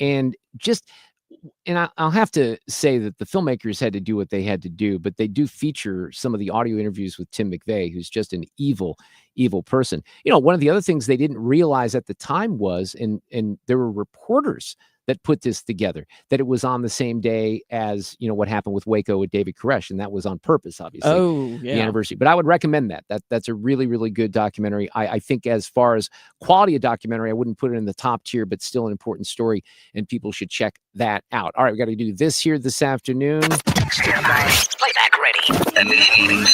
Now, the audio cut of the day. I'm just going to go with Senator Eric Schmidt. Eric was on earlier with Martha McCallum talking about the left's new hero, the gangbanger Abrego Garcia. The stupidity has no end, I guess. I can't believe that these Democrats are lining up to go down to a foreign country to visit a guy who was here illegally, a criminal, an MS-13 member who beat his wife. I mean, you can't be more plain than that. That's who this is. So I think all along, Martha, they were looking for some example of something President Trump would do that was so bad that they could rally behind. I can't believe that they're that stupid that this is the guy. Yeah, he's the poster child. They've totally bought into this concept that borders don't mean anything, that we're all world citizens. Everybody has a right to be here, and nobody should ever have to leave. And that's just not what our laws entail. That's not what it means to be a sovereign country. So I think they're headed further into political oblivion with moves like this. I do not have a prediction on where this story might take us. I mean, I think I closed the show on Friday, and I might be down with this still. I'd love for Trump and JD Vance to fly down there, pop that guy out of that prison, give him a little caviar and champagne or a margarita to come back here and then kick his ass out again, because there really is only one thing that could potentially happen here. But the Democrats thinking that this is the issue that's going to vault them back into, I don't know what they're thinking, because again, I mentioned earlier, Rasmussen's got to pull out. 79% of people in this country are pretty okay with kicking people out of the country who, A, are not citizens to begin with, and B, also commit crimes when they're here when they're not supposed to be citizens. It doesn't seem that complicated, but of course there's due process arguments. I'm not a sharp legal mind, ladies and gentlemen. Have a great night. We'll talk tomorrow at 3.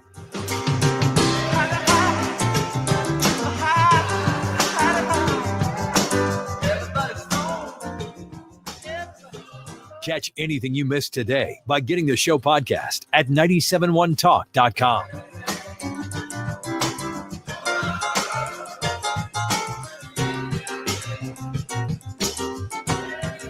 Traffic from the 97.1 FM Talk Traffic Center. Really one jam left, and it's on eastbound 44 from about Jefferson onto the 55 split and to the Poplar Street Bridge, and that's it.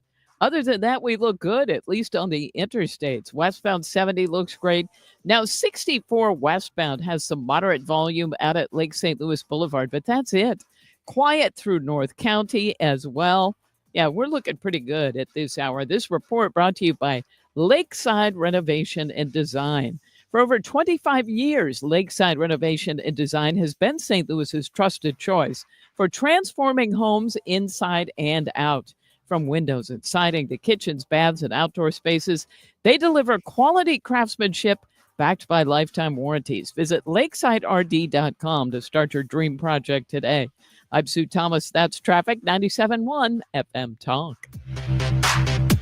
Your biggest choice in home restoration is, who do you trust with your home, your most valued asset? Few can match Banner Construction's experience and dedication to excellence.